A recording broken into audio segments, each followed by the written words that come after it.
शारदां देवीं रामकृष्णं जगद्गुरुं पादपद्मे तयो श्रित्वा प्रणमामि मुहुर्मुहुः। नमस्कार।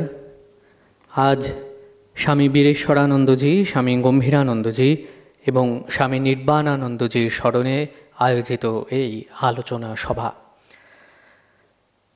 শ্রীমৎ স্বামী বীরেশ্বরানন্দজি মহারাজ বা প্রভু মহারাজ রামকৃষ্ণ মঠ ও মিশনের দশম সংঘগুরু শ্রীমৎ স্বামী বীরেশ্বরানন্দজি মহারাজ মাদ্রাজে 1892 খ্রিস্টাব্দের 31 অক্টোবর জন্মগ্রহণ করেন। পূর্বাশ্রমে তার নাম ছিল পাণ্ডুরঙ্গ প্রভু। পরবর্তীকালে প্রভু মহারাজ নামেই তিনি খ্যাত হন। তিনি ম্যাঙ্গালোরে সরকারি মহাবিদ্যালয় থেকে FA পাশ করেন এবং মাদ্রাজ প্রেসিডেন্সি কলেজে স্নাতক স্তরে ভর্তি হন। BA পরীক্ষার পরে জনৈক বন্ধুর সৌজন্যে স্বামী বিবেকানন্দের ইংরাজি রচনাবলীর সঙ্গে পরিচিত হয়ে আইন পড়বার মাঝখানে 1914 খ্রিস্টাব্দে বৈরাগ্যের প্রেরণায় মাদ্রাজ মঠে যোগদান করেন। মঠের তৎকালীন অধ্যক্ষ স্বামী সর্বানন্দের অনুমতিক্রমে 1916 খ্রিস্টাব্দে তিনি বেলুর মঠে আসেন এবং স্বামী শিবানন্দজি ও স্বামী প্রেমানন্দজির সান্নিধ্য লাভে ধন্য হন। স্বামী প্রেমানন্দজির নির্দেশক্রমে এরপরে তিনি জয়রামবাটি আসেন শ্রী শ্রী মায়ের কাছে দীক্ষা গ্রহণ করবার জন্য। দীক্ষা সেখানেই হল। এরপরে 1917 খ্রিস্টাব্দে মাদ্রাজ মঠে ব্রহ্মচর্য ব্রতে দীক্ষিত হন। তার নাম হয় সিদ্ধ চৈতন্য। 1920 খ্রিস্টাব্দের 12ই জানুয়ারিতে স্বামীজির তিথি পূজার পুণ্য দিনটিতে ভুবনেশ্বর মঠে সন্ন্যাস মন্ত্রে দীক্ষিত হন শ্রীমৎ স্বামী ব্রহ্মানন্দজির কাছে। 1921 খ্রিস্টাব্দে বীরেশ্বরানন্দজি মায়াবতী অদ্বৈত আশ্রমের কর্মী হিসেবে যোগদান করেন। দক্ষতা ও চারিত্রিক গুণে প্রথমে সেখানে কর্মাধ্যক্ষ হন। 27 খ্রিস্টাব্দে 14 এপ্রিল তিনি অদ্বৈত আশ্রমের অধ্যক্ষ পদে নিযুক্ত হন। পরবর্তীকালে 1929 খ্রিস্টাব্দে তিনি রামকৃষ্ণ মঠের অছি পরিষদ এবং পরিচালন পর্ষদের সদস্য নিযুক্ত হন। পরে 1961 খ্রিস্টাব্দে তিনি সাধারণ সম্পাদক পদে বৃত হন।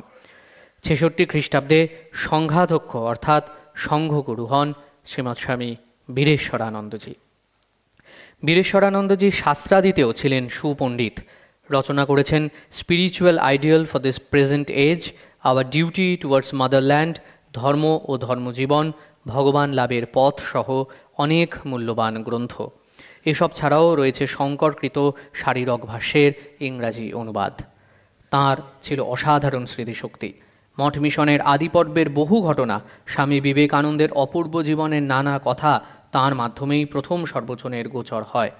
গুরুবাদ নয়, শ্রী রামকৃষ্ণই হলেন আমাদের সকলের ইষ্ট এবং আসল গুরু। দীক্ষা যে ব্যক্তি গুরুর কাছেই হোক না কেন, বীরেশ্বরানন্দজি ভক্তদের কাছে এই বিশেষ ভাবটি অত্যন্ত সুচারুরূপে তুলে ধরতেন। সেই জন্যই জয় শ্রী গুরু মহারাজজি কি জয় বলা হয়। সংঘগুরু হিসাবে প্রথম দীক্ষা দান করেন 1966 খ্রিস্টাব্দের 31 মার্চ।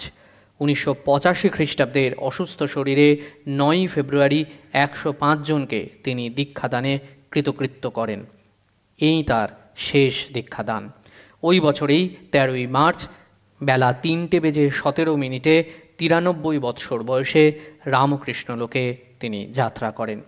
তিনি 2 দশক ধরে অধ্যক্ষের পদে বৃত ছিলেন।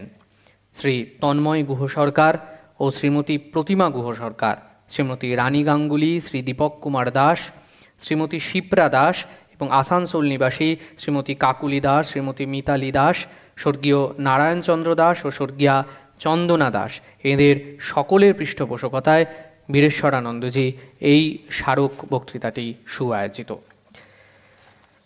শ্রীমৎ স্বামী গম্ভীরানন্দজি রামকৃষ্ণ মঠ ও রামকৃষ্ণ মিশনের একাদশ সংঘাধ্যক্ষ শ্রীমৎ স্বামী গম্ভীরানন্দজি মহারাজ। পূর্বাশ্রমের তার নাম ছিল যতীন্দ্রনাথ দত্ত। অধুনা বাংলাদেশের সিলেট জেলার সাধুহাটি গ্রামের ধার্মিক পিতামাতার কনিষ্ঠ সন্তান যতীন্দ্রের জন্ম 1899 খ্রিস্টাব্দের 11ই ফেব্রুয়ারি। পিতা দীননাথ দত্ত ও মাতা তারাসুন্দরী দেবী। শান্ত ধীর স্থির প্রকৃতির স্বামী গম্ভীরানন্দজির ছিল কঠোর নিয়মানুবর্তিতা, শৃঙ্খলা পরায়ণতা ও দায়িত্ববোধ। তাঁকে দেখে ঘড়ি মেলানো যেত। এই অভ্যাস তাঁর হয়েছিল যখন তিনি রেঙ্গুনে সামরিক বিভাগে অ্যাকাউন্টেন্ট ছিলেন। গম্ভীর মহারাজের চরিত্রের বৈশিষ্ট্য ছিল নিষ্ঠা ও সাধন ভজন। যতীন্দ্রনাথ ব্রহ্মচর্য, মন্ত্রদীক্ষা ও সন্ন্যাস সবই লাভ করেন মহাপুরুষ মহারাজের কাছ থেকে। 1923 খ্রিস্টাব্দের ডিসেম্বরে শ্রী শ্রী মায়ের শুভ জন্মতিথি। ওই দিন যতীন্দ্রের ব্রহ্মচর্য হলো এবং তার নাম হলো সৌম্য চৈতন্য। 66 থেকে 79 পর্যন্ত সুদীর্ঘ 13 বৎসর তিনি সংঘের সাধারণ সম্পাদকের গুরুদায়িত্ব পালন করেছিলেন। তার যেমন ছিল দক্ষ প্রশাসনিক ক্ষমতা, তেমনই তিনি ছিলেন কঠোর সন্ন্যাসী। 1979 খ্রিস্টাব্দ থেকে 6 বছর সংঘের সহাধ্যক্ষের দায়িত্ব পালন করে 85 খ্রিস্টাব্দের 9 এপ্রিল তিনি একাদশ সংঘাধ্যক্ষ পদে বৃত হন। রামকৃষ্ণ সংঘে গম্ভীর মহারাজ পণ্ডিত সাধু হিসেবে সুপরিচিত। রামকৃষ্ণ বিবেকানন্দ সাহিত্যে তার অবিস্মরণীয় অবদান চিরকালের জন্য অক্ষয় হয়ে আছে। তার অসংখ্য রচনাগুলির মধ্যে history of the Ramakrishna Math and mission, Bhaktamalika, Yuganayak Vivekananda ও শ্রী শ্রী মায়ের জীবনী গ্রন্থ রচনা। এই বইগুলি ঐতিহাসিক দৃষ্টিকোণ থেকে রামকৃষ্ণ সংঘের স্তম্ভস্বরূপ।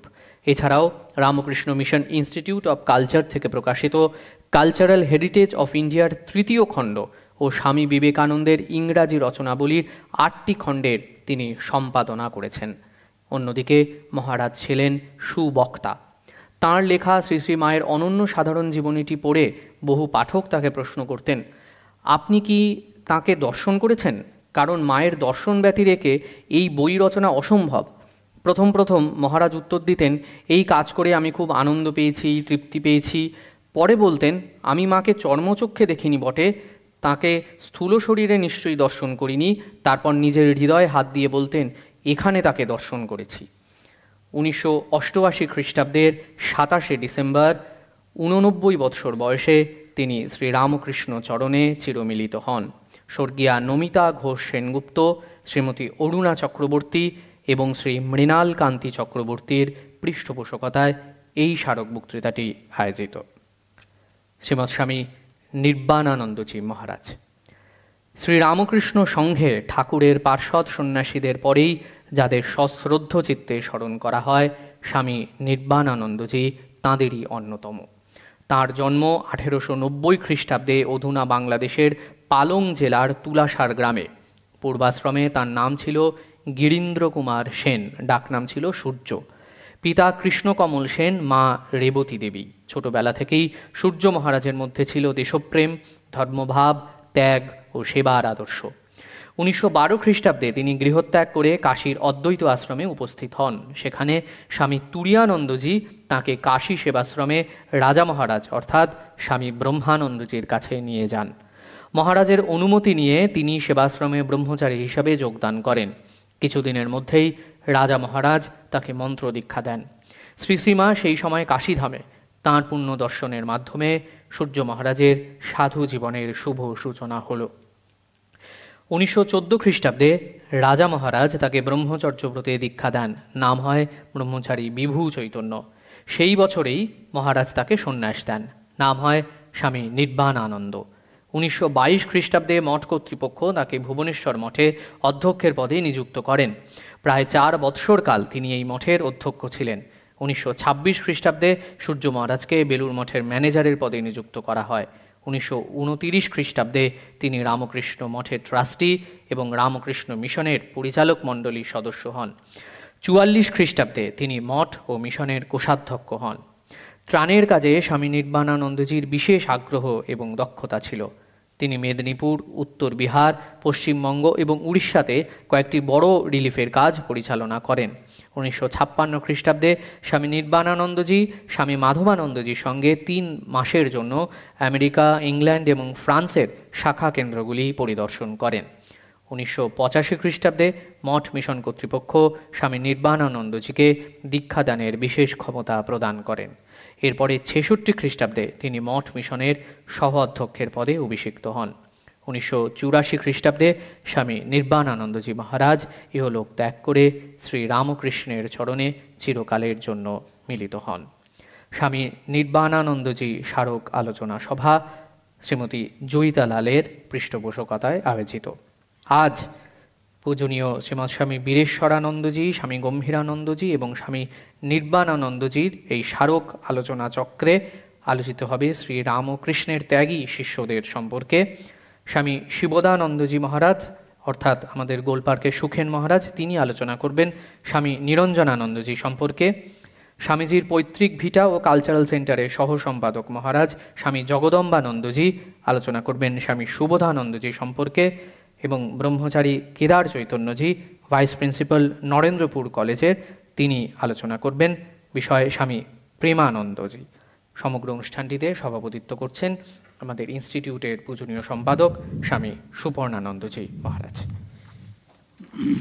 আমি প্রথমেই আপনাদের সকলকে শুভেচ্ছা জানাই, এবং যারা এই তিনটি বক্তৃতার পৃষ্ঠপোষকতা করেছেন সেই আমাদের গৃহভক্তবৃন্দ যারা তারা উপস্থিত আছেন অনেকেই, আমি তাদের সকলকে শুভেচ্ছা জানাই।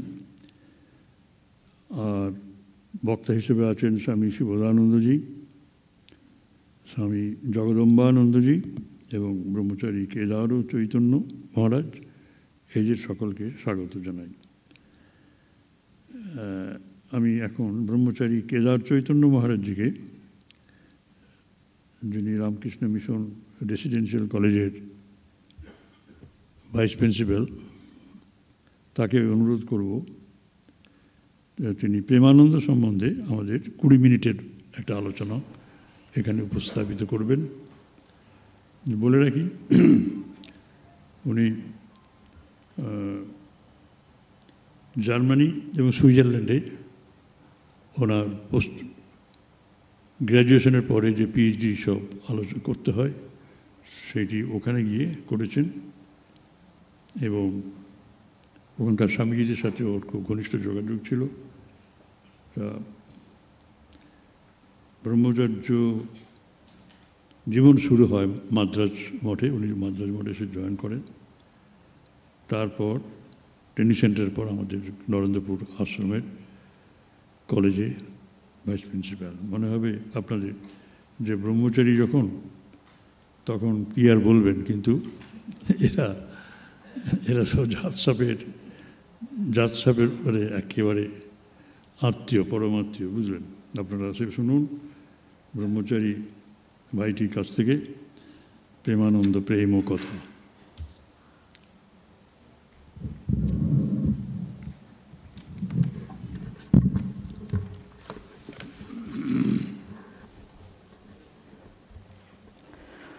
ওম নমো ভগবতে রামকৃষ্ণায়।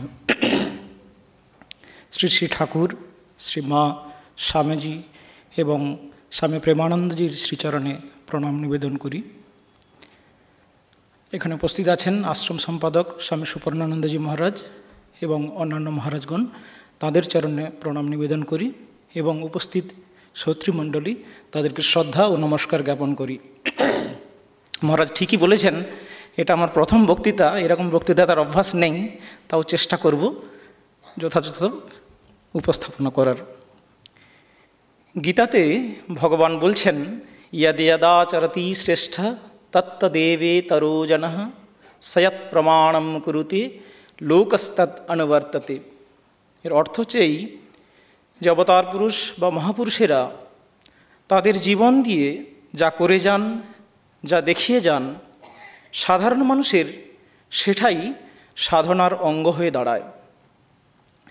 এই অবতার পুরুষ বা মহাপুরুষদের এরা যখন আসেন পৃথিবীতে, তাদের কিন্তু কোনো চাহিদা থাকে না। আচার্য শঙ্কর বলছেন, সব প্রয়োজন অভাবে অপি ভূতান অনুজৃহিক্ষয়া, অর্থাৎ লোককল্যাণের জন্য তারা কিন্তু আসেন। আজকের যার জীবন আলোচনা করব তিনি হচ্ছেন স্বামী প্রেমানন্দজি মহারাজ, শ্রীরামকৃষ্ণ যুগাবতার শ্রীরামকৃষ্ণের অন্যতম সন্ন্যাসী শিষ্য। শুধু তাই নয়, শ্রীরামকৃষ্ণ তার ভক্তমণ্ডলীকে বিশেষ কয়েকটি স্তরে উন্নীত করেছিলেন, আখ্যা দিয়েছিলেন, যেটি হচ্ছে ঈশ্বরকোটি। স্বামী প্রেমানন্দজি তাদের মধ্যে একজন। জন্ম হয় হুগলি জেলার আটপুর গ্রামে। পিতা শ্রীযুক্ত তারাপদ ঘোষ, মাতা মাতঙ্গিনী দেবী। তাদের কোল আলো করে জন্ম নেন 3 সন্তান এবং 1 কন্যা কৃষ্ণভাবিনী, পরবর্তীকালে যিনি বলরামবাবুর সহধর্মিণী নামে পরিচিত। সেই 3 সন্তানের মধ্যে একজন বাবুরাম, যিনি কিনা আমাদের কাছে স্বামী প্রেমানন্দজি নামে পরিচিত। জন্ম হয় 1861 খ্রিস্টাব্দের 10ই ডিসেম্বর। রামকৃষ্ণ ভাবধারা বা ভাবপ্রবাহ যখন আমরা আলোচনা করি, তখন স্বামী প্রেমানন্দের জীবন আমাদের কাছে বিশেষ বার্তা নিয়ে আসে। প্রথমে দেখব যে তার মাতার অপূর্ব ত্যাগ। আমরা যখন দেখি আমাদের চারদিকে কোনো যুবক ধর্মপথে অগ্রসর হতে চায়, তারা সাধু হতে চায়, যদি বাইরের কেউ হয় আমরা তাদের সাধুবাদ দিই, খুব ভালো খুব ভালো। কিন্তু বাড়ির যদি কোনো সন্তান সে যদি সাধু হতে চায়, সঙ্গে সঙ্গে আমরা বাধা দিই। এবং এখানেই দেখব মাতা মাতঙ্গিনী দেবী তার কি অপূর্ব ত্যাগ। একবার বাবুরাম মহারাজ তার মাকে নিয়ে এসছেন দক্ষিণেশ্বরে ঠাকুরের সঙ্গে। তো ঠাকুর দেখেই বললেন যে এই ছেলেটিকে আমার কাছে দিয়ে যাও। সঙ্গে সঙ্গেই মাতঙ্গিনী দেবী বলে উঠলেন, এ তো পরম সৌভাগ্যের কথা যে আমার বাবুরাম আপনার কাছে আপনার সেবক হয়ে থাকবে। শুধু এইটুকু আশীর্বাদ করুন যেন ঈশ্বরে অচলা ভক্তি থাকে, আর এই পুত্রকন্যার শোক যেন আমাকে জীবনে না পেতে হয়।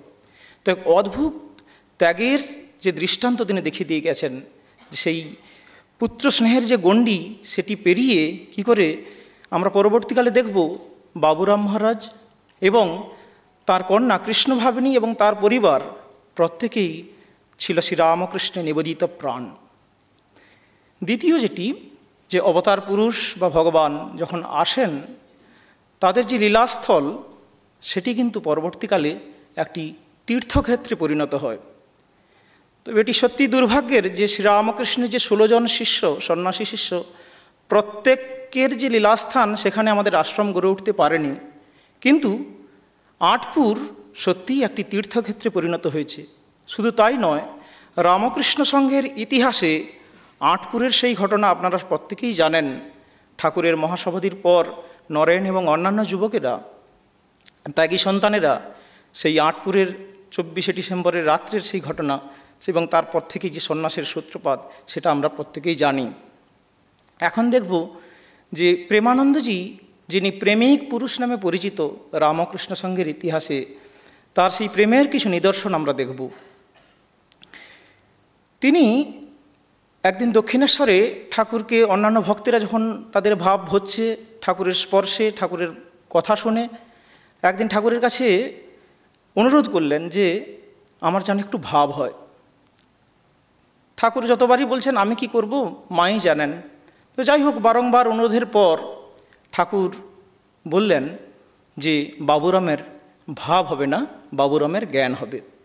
এখন আমরা যদি একটু উপনিষদের দিকে ফিরে যাই, উপনিষদ বলছে যে ইয়স্তু সর্বাণি ভূতানি আত্মনি এব অনুপশ্যতি সর্বভূতেষু চ আত্মানম ততো ন বিজুগুপ্সতে। অর্থ হচ্ছে যে যাদের একটাই দর্শন হয়, আত্মা ছাড়া অহম এব সর্বম, যেই আত্মা নিজের যে সেই সত্তা চারিদিকে ব্যাপৃত হয়ে আছে তাকে আমরা ঈশ্বর বলি বা আত্মা বলি। এই দর্শন যদি কারুর হয় তাহলে সে কিন্তু কাউকে ঘৃণা করবে না, সেই দেশ হিংসা এগুলি কোনো কিছুই থাকবে না, তার মধ্যে থাকবে অনাবিল প্রেম। এই প্রেম হচ্ছে পূর্ণ জ্ঞানের অভিব্যক্তি। ঠাকুর বলেছিলেন জ্ঞান হবে সে, এবং এটা আমরা দেখব যে প্রেমানন্দজির জীবনে কি অপূর্ব প্রেম তার জীবনে আমরা দেখব। তিনি গিয়েছেন পূর্ববঙ্গে এবং সেই সংবাদ শোনা মাত্র অজস্র নরনারী ছুটে এসেছেন মহারাজের সঙ্গ লাভের জন্য। হিন্দু মুসলমান প্রত্যেকেই নৃত্য করছেন, তাদের মধ্যে জাতি বর্ণ ধর্ম কোনো বাধা নেই, তারা আনন্দে নৃত্য করছেন। শোনা যায়, বইতে আছে যে ওখানকার এক নবাব তিনি মহারাজকে নিমন্ত্রণ করেছেন তার বাড়িতে, এবং যে ধর্মযাজকের যে সম্মান সেই সম্মানে সম্মানিত করেছেন। এবং এমন শোনা যায় যে সেখানকার তাদের যে পীর যাকে তারা এতটা সম্মান করেন তার চেয়েও অনেক বেশি সম্মান প্রেমানন্দজিকে করছেন। প্রেমানন্দজি তার উপদেশ ছলে বলছেন যে ঈশ্বর সর্বভূতে আছেন। এই কথা শুনে একজন মুসলমান উত্তর দিচ্ছেন, আচ্ছা মশাই, আপনি যে বলছেন ঈশ্বর সর্বভূতে আছেন, পারবেন আমার সঙ্গে খেতে? সঙ্গে সঙ্গে বাবুরাম মহারাজ উত্তর দিলেন, নিশ্চয়ই পারব। তারপর একসঙ্গে তারা এক পাতে খেতে লাগলেন।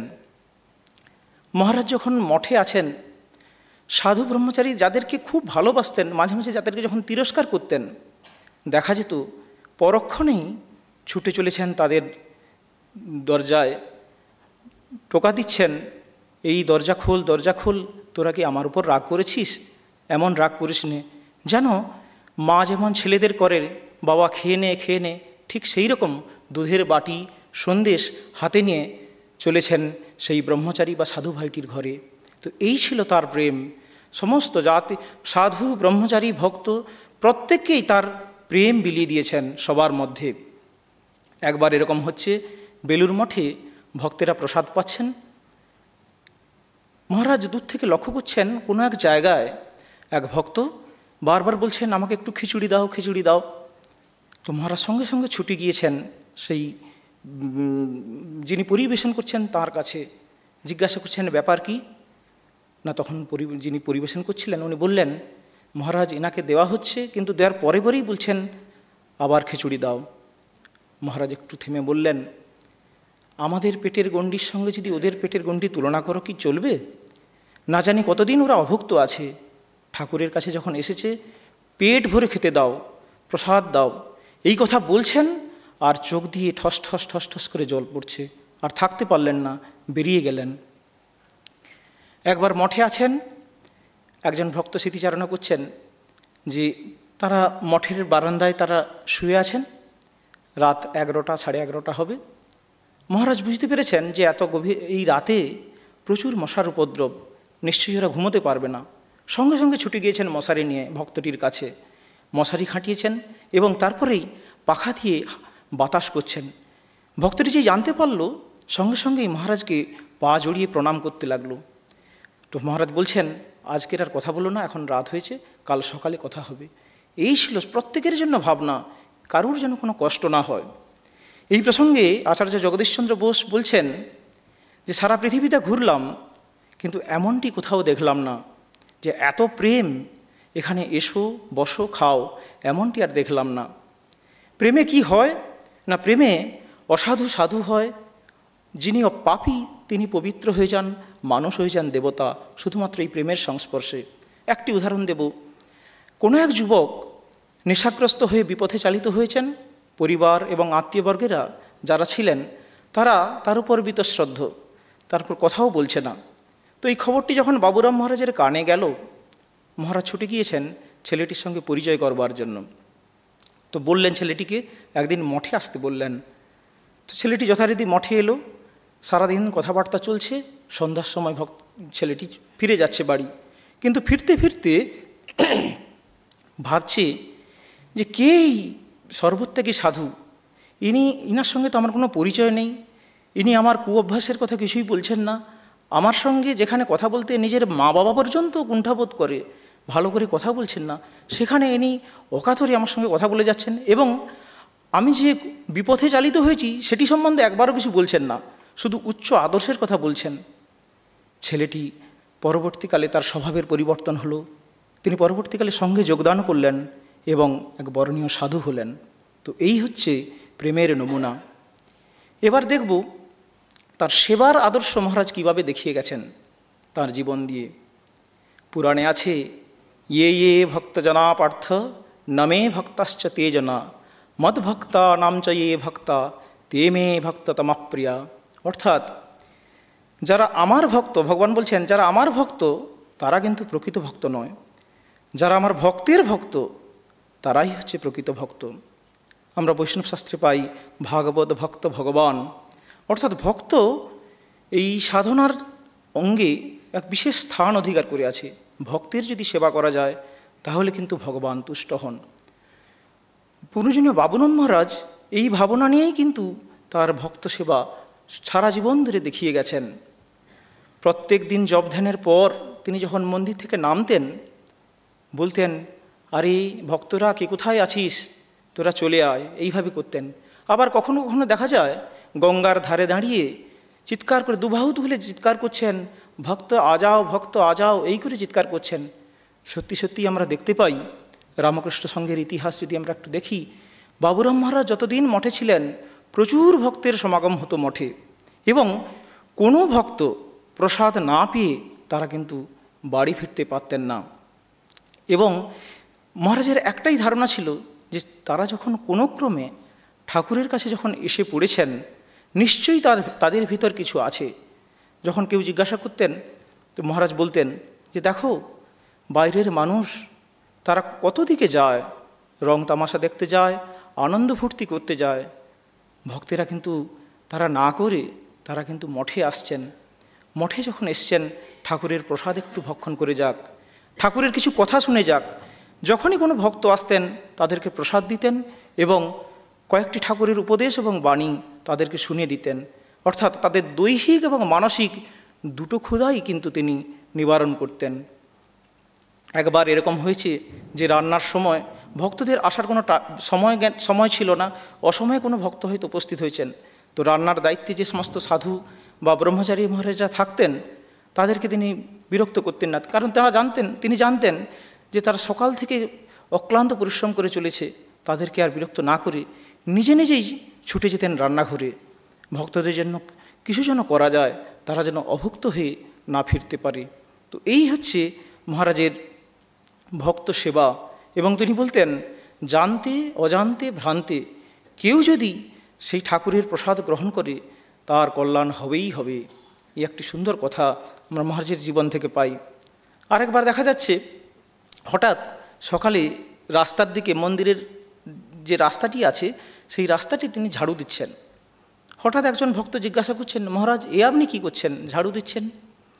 তখন তিনি বলে উঠলেন যে ভক্তেরা এই পথ দিয়ে আসবে, অনেক দূর থেকে তারা আসছে, তাদের পায়ে যদি কাঁটা বিঁধে যায় তাদের কষ্ট হবে, ভক্তের কষ্ট হলে ভগবানও বসে থাকতে পারবে না। তো এই ভাবনা নিয়েই তিনি সারা জীবন ভক্ত সেবা করে গেছেন। শুধু তাই নয়, শেষ বয়সে যখন শরীর রুগ্ন অসুস্থ, সেবক সঙ্গে রয়েছে, কোনো ক্রমে কোনো হয়তো ভক্ত চলে এসছেন, সঙ্গে সঙ্গে তিনি ছুটে গিয়েছেন তাদের প্রসাদের জন্য ব্যবস্থা করতে। তো এই তাঁর একটি জীবনের যে ভক্তের সেবা কিভাবে করতে হয় সেটি কিন্তু তিনি তার জীবন দিয়ে কিন্তু দেখিয়ে দিয়ে গেছেন। তৃতীয় যে দিকটি আমরা দেখব সেটি হচ্ছে নিরহংকার হওয়া। শ্রীরামকৃষ্ণ বলছেন যে আমি মলে ঘুচিবে জঞ্জাল, বলছেন যে কি, অহংকারের ঢিপিতে ভগবানের কৃপা বাড়ি জমে না। অর্থাৎ আমি থাকলে সেখানে কিন্তু ভগবান লাভ হবে না। তো এরকম অনেক ছোট ছোট নির্দেশ আমরা দেখতে পাই। একবার বেলুড় মঠে অনেক ভক্ত এসছেন, তারা আম গাছের তলায় জুতো রেখে মন্দিরে প্রণাম করতে গেছেন বা অন্যান্য জায়গায় ঘুরছেন। হঠাৎ বর্ষা এসেছে, তো তখন একজন ব্রহ্মচারী মহারাজ তিনি পা দিয়ে ওই জুতোটিকে অন্য জায়গায় সরিয়ে রাখছেন। যেই মহারাজের চোখে পড়ল, সঙ্গে সঙ্গেই ব্রহ্মচারী মহারাজকে তিরস্কার করলেন। কি তুমি ভক্তের জুতো পায়ে দিয়ে সরাচ্ছ? জানো না ভক্ত হচ্ছে ভগবান, ভক্তের জুতো মাথায় রাখতে হয়, সাধু হয়েছে বলে এই অহমিকাবোধ? তোমরা দেখোনি ঠাকুর তাঁর জীবনে কিভাবে দেখিয়ে দিয়ে গেছেন যে কিভাবে নিরহংকার হওয়া যায়। তিনি কাঙালদের এঁটো পাতা পরিষ্কার করছেন, পায়খানা পরিষ্কার করছেন, তিনি এইখানে দেখিয়ে দিয়ে গেছেন যে নিরহংকার হতে হয়। তারপরে বলছেন যে দেখো, এই আমি যদি থাকে তাহলে কিন্তু ভগবান লাভ হবে না, এই দিকটি কিন্তু তোমরা খেয়াল রাখবে। আর একটি ঘটনা আমরা দেখব, মহারাজ পূর্ববঙ্গে গিয়েছেন, দেখছেন একটি পুষ্করিণীতে অনেক কচুরিপানা হয়ে আছে এবং সেখানকার যে গ্রামবাসীরা সেই পুকুরের জল পান করছেন এবং তারা পান করে যথারীতি অসুস্থ হয়ে পড়ছেন। মহারাজ এটা দেখেই সেখানকার গ্রামবাসীদের বলতে লাগলেন যে আপনারা এই কচুরিপানাগুলো পরিষ্কার করে দিন। তো যথারীতি সেখানকার লোকেরা কিন্তু যেন সেই কথাটাকে অতটা গ্রাহ্য করল না। শেষে তিনি নিরুপায় দেখে নিজেই নেমে পড়লেন পরিষ্কার করতে, সেই পানা পরিষ্কার করতে। তিনি নিমন্ত্রিত হয়ে গিয়েছেন কিন্তু সেটা কেন মানলেন না, নিজেই নেমে পড়লেন কচুরিপানা পরিষ্কার করতে। এবং তা দেখে অন্যান্য যে গ্রামবাসীরা তারা কিন্তু এলেন যোগদান করতে। তো এই ছিল মহারাজের নিরভিমানিতা, এবং তিনি পদে পদে দেখিয়ে দিয়ে গেছেন যে কী করে নিরভিমান হওয়া যায়, নিরহংকার হওয়া যায়। এবং মহারাজ বলছেন যে মঠে থেকে এই আমি শিখেছি যে কারোর কোনো দোষ নয়, যদি দোষ হয় সে আমার নিজেরই দোষ। এবং ঠাকুর এটা আমাকে খুব ভালো করেই শেখাচ্ছেন। এবং তারপরে বলছেন কি, এই অহমিকা বোধ থাকা, আমি বড়, এই অভিমানটি থাকা একদম ভালো নয়। ব্রহ্মচারীদের বলছেন যে এই অভিমান যেন না থাকে। এই অভিমান থাকলে কিন্তু ঈশ্বর লাভ হবে না। সব কিছুই সম্ভব, কিন্তু ঈশ্বর লাভ হবে না। এবার দেখব যে কর্মই পূজা, ওয়ার্ক ইজ ওয়ার্শিপের কথা আমরা বলে থাকি, তার একটি সুন্দর নিদর্শন মহারাজ দেখিয়ে দিয়ে গেছেন আমাদের। গীতাতে একটি সুন্দর শ্লোক আছে, স্বকর্মণা তম অর্হর্চ সিদ্ধির বিন্দতি মানবঃ, যে আমরা যে যে কাজই করছি সেটা যদি পূজা জ্ঞানে করি তাহলে কিন্তু আমাদের যে সিদ্ধি, পরম লক্ষ্য, সেই লক্ষ্যে আমরা পৌঁছতে পারব। সত্যি মহারাজের সারাদিনের যে জীবন, সেটি যদি দেখা যায়, প্রত্যেকটি কাজ যেন সত্যিই পূজা। দেখা যাচ্ছে যে সকালে ব্রহ্মচারী ভাইদের নিয়ে তিনি তরকারি কুটছেন, কুটতে কুটতে তরকারি কাটা হচ্ছে এবং তিনি কিন্তু ভগবত প্রসঙ্গ আলোচনা করছেন।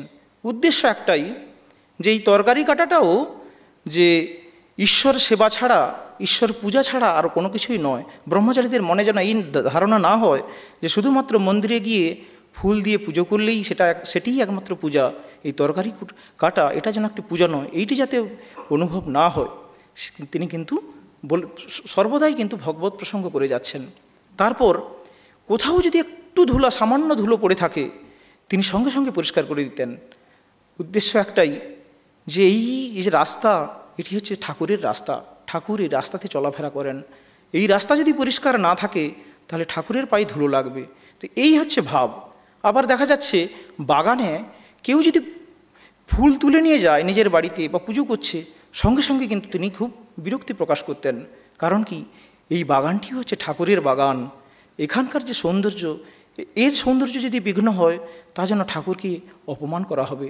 আবার দেখা যাচ্ছে যে ঠাকুরের জন্য রান্না হচ্ছে, সেই রান্নাটিও যদি ঠিকঠাক না হয় তিনি কিন্তু ধমক দিতেন যে ঠাকুরের প্রসাদে যেন কোনো ত্রুটি না হয়। তো এই হচ্ছে প্রত্যেকটি কাজ ঈশ্বর ভাবনায়, ঈশ্বরের সেবা, ঈশ্বরের পূজা, এই ভাবনাতেই কিন্তু তিনি করতেন। এবং তিনি ব্রহ্মচারী মহারাজ বা অন্যান্যরা যারা থাকতেন তাদেরকে প্রতি পদক্ষেপে শিখিয়ে দিতেন যে এইভাবেই কাজ করতে হয়। আমরা তার আরও কয়েকটি উদাহরণ আমরা দেখতে পাবো যে মহারাজ তার প্রত্যেকটি পদক্ষেপেই যেন শেখাচ্ছেন যে পুঙ্খানুপুঙ্খভাবে যেন কাজ করতে পারি। তো এই একটি ঘটনা আমরা দেখতে পাবো। এবার একটি সুন্দর একটি ঘটনা আছে যে বর্ষাকাল হয়েছে, অনেক আগাছা হয়েছে, ব্রহ্মচারীদের বলছেন যে এই আগাছাগুলো নির্মূল করতে হবে। তারপর হঠাৎ উনি ফিরে এসে দেখছেন যে দূর থেকে দেখে মনে হচ্ছে যেন খুব সুন্দর কাটা হয়েছে, কিন্তু কাছে গিয়ে যখন দেখেন যে আগাছাগুলো ঠিকঠাকভাবে তার শেকড়গুলো তোলা হয়নি। তো ব্রহ্মচারীদের একটু তিরস্কার করলেন, এইভাবে কাজ করছো কেন? তারপর বললেন যে দেখো, ঠাকুরের কাজে যদি এরকম তোমাদের হাঙ্গামা মনে হয়, তোমাদের ঠাকুরের কাজ করছো, সেবা করছো, ভালোবেসে করবে, সেখানে যদি এরকম হাঙ্গামা মনে হয় তাহলে এরকম কাজ করো না। তো এইভাবেই তারপরে বললেন যে দেখো, এই ফাঁকি দেওয়ার অভ্যাস যদি জীবনের প্রতি পদক্ষেপেই থেকে যায়, পরবর্তীকালে তোমরা বড় বড় কাজ করবে, সেখানে কিন্তু তোমাদের এই ফাঁকি দেওয়ার অভ্যাস থেকে যাবে। কিন্তু প্রত্যেকটি কাজ, যে কাজটিই ধরেছ, সেটি নিখুঁতভাবে ঈশ্বরের পূজা জ্ঞানে করবে। তো এই শিক্ষা কিন্তু মহারাজ দিয়েছেন। আর একটা জিনিস লক্ষ্য করার মতো, যে স্বামীজি, এই যুগের যে আদর্শ স্বামীজি, এটি মহারাজ কিন্তু প্রচার করে গেছেন। তিনি কাশীতে থাকাকালীন স্বামীজির প্রচুর গ্রন্থাদি পাঠ করতেন এবং তার মনে হয়েছিল যে এই যুগের আদর্শ স্বামীজি হতে পারে। তাই কোনো যুবকেরা তারা যখন আসতেন মহারাজের কাছে, মহারাজ তাদেরকে বলতেন, স্বামীজির বইখানা পড়েছ?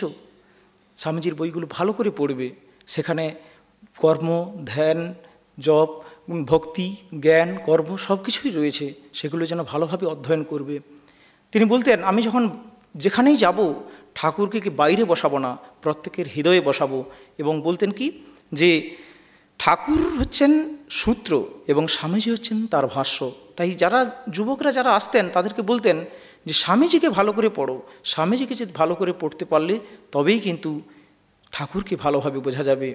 স্বামীজি যে বলেছিলেন শিবজ্ঞানে জীবসেবা, সেইটি বহু জায়গায় তিনি সেই বক্তৃতা দিয়েছেন। একবার এরকম মালদাতে এরকম বক্তৃতা দিচ্ছেন, তো সেখানকার যারা ভক্তরা বক্তৃতা শেষ হওয়ার পর তারা বলছেন যে মহারাজ, ভেবেছিলাম আপনার কাছে কিছু জ্ঞানের কথা শুনবো। তখন মহারাজ বলছেন প্রেমের কথা শুনবো। তখন মহারাজ বলছেন যে প্রেমের কথা শোনার জন্য অধিকারী হওয়া চাই। আগে স্বামীজিকে ভালো করে বোঝো, তারপরে তোমাদের মধ্যে সেই ক্ষমতা বা সেই অধিকার আসবে। তো এইভাবেই মহারাজ কিন্তু আমাদের দেখিয়ে দিয়ে গেছেন যে স্বামীজি হচ্ছেন এই যুগের আদর্শ। আর একটি জিনিস মহারাজ প্রচার করে গেছেন যে শ্রীরামকৃষ্ণ হচ্ছে জীবন্ত উপনিষদ।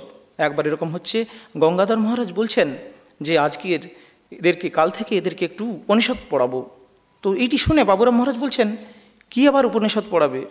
শ্রীরামকৃষ্ণই হচ্ছে জীবন্ত উপনিষদ। যে তাঁর জীবনে উপনিষদের প্রত্যেকটি বাণী খুব সুন্দরভাবে ফুটে উঠেছে। লোকে আগেকার দিনে কবে কি বেদ হয়েছে লোকে তো জানে না, কিন্তু বেদ পড়তে গেলে তার জন্য নানা রকমের ব্যাকরণ জানতে হয়, অনেক কিছু তার মতবাদ আছে, অনেকে ভাষ্য টিকা অনেক কিছু জানতে হয়। কিন্তু ঠাকুর কোনো কিছুই না করে তার সুন্দর সহজ সরল বাণীতে সেই উপনিষদের তত্ত্বগুলি আমাদের কাছে তুলে ধরেছেন। সেই ঠাকুর থাকতে অন্যদের কাছে আমরা কেন যাব? তো এই ঠাকুর যে আমাদের আদর্শ, সেটিও বাবুরাম মহারাজ আমাদের কাছে দিয়ে গেছেন। শেষ করব যে কী করে প্রার্থনা করতে হয়, এইটুকু বলেই মহারাজ আমাদের শিখিয়েছেন। আমরা প্রত্যেকেই প্রার্থনা করি, ঠাকুরের কথামৃততে আমরা পাই। এইটি একটি পাওয়া গেছে। মহারাজ বলছেন, আমার রক্ত মাংস যেন শুদ্ধ হয়, আমার ত্বক আমার অস্থি যেন শুদ্ধ হয়, আমার অস্থির মজ্জা যেন শুদ্ধ হয়, আমার সব শরীর যেন শুদ্ধ হয়, আমি যেন সব আসক্তি থেকে মুক্ত হই, আমি যেন সব মলিনতা থেকে মুক্ত হই, আমার জ্ঞানেন্দ্রিয়গুলি যেন শুদ্ধ হয়, আমার কর্মেন্দ্রিয়গুলি যেন শুদ্ধ হয়, আমার সমস্ত কর্ম যেন শুদ্ধ হয়, আমি যেন সমস্ত আসক্তি থেকে মুক্তি পাই, আমি যেন সমস্ত মলিনতা থেকে মুক্তি পাই, আমার মন যেন শুদ্ধ হয়, আমার প্রাণ যেন শুদ্ধ হয়, পৃথিবী ও বায়ু যেন শুদ্ধ হয়, অগ্নি আকাশ জল যেন শুদ্ধ হয়, আমি যেন আসক্তি থেকে মুক্ত হই, আমি যেন মলিনতা থেকে মুক্ত হই, আমি যেন শুদ্ধ হই, আমি যেন শুদ্ধ হই, সত্য সত্যই আমি আত্মা, আমি শুদ্ধ, আমি মুক্ত, আমি আনন্দময়। শ্রী শ্রী ঠাকুর, শ্রী মা, স্বামীজি এবং প্রেমানন্দী মহারাজ আমাদের আশীর্বাদ করুন, আমরা যেন আধ্যাত্মিক পথে উন্নতি লাভ করতে পারি। জয় শ্রী রামকৃষ্ণ।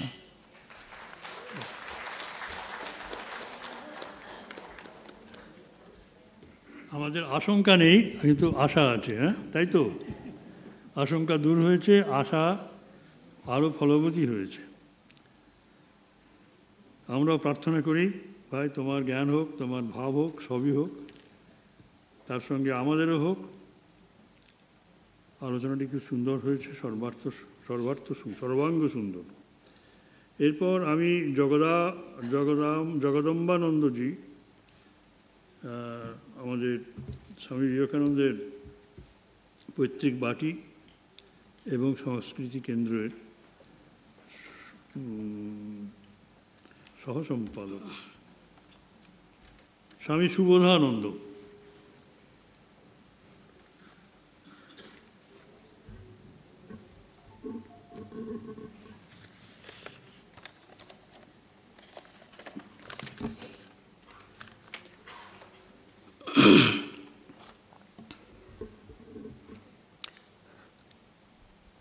ওম স্থাপকায় চ ধর্মস্য সর্বধর্মস্বরূপিণে অবতার বরিষ্ঠায় রামকৃষ্ণায় তে নমঃ।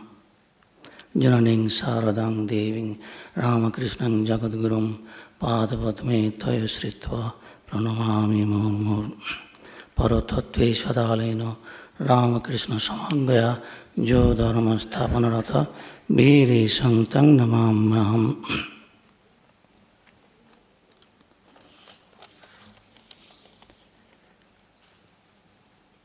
মঞ্চে উপস্থিত পূজনীয় মহারাজকে আমি প্রণাম জানাচ্ছি। আর আমার যে ভাইয়েরা রয়েছেন মঞ্চে, তাদেরকেও আমার প্রণাম ভালোবাসা জানাচ্ছি। আর আপনারা সকলে আমার অভিনন্দন জানবেন। আজকের দিনটা খুব ভালো, অত্যন্ত পবিত্র দিন। যেহেতু আমরা তিনজন মহাপুরুষের আলোচনা এখানে করছি। আমার ভাই যে কথাটা বলে গেলেন সুন্দর, স্বামী প্রেমানন্দজির অতি বাস্তবিকই অতি সুন্দর কথা বললেন। আমরা আরেকজন মহাপুরুষের কথা এখানে বলতে যাচ্ছি। সেই মহাপুরুষের নাম হচ্ছেন স্বামী সুবোধানন্দজি। স্বামী সুবোধানন্দজি কলকাতা যেন একটা বিরাট পাওয়ারফুল স্পিরিচুয়াল যেন একটা সাম্রাজ্য তৈরি হয়েছিল সেই সময়। এবং সেই কলকাতার বুকে ঠাকুর শ্রী রামকৃষ্ণজি একটা যে ফিল্ড তৈরি হয়েছিল, স্পিরিচুয়াল ফিল্ড, সেই স্পিরিচুয়াল ফিল্ড তৈরির মধ্যে এই যে সকল স্বামীজির শিষ্য বা যারা ছিলেন তারা সেই ফিল্ডের আওতায় চলে এসেছিলেন।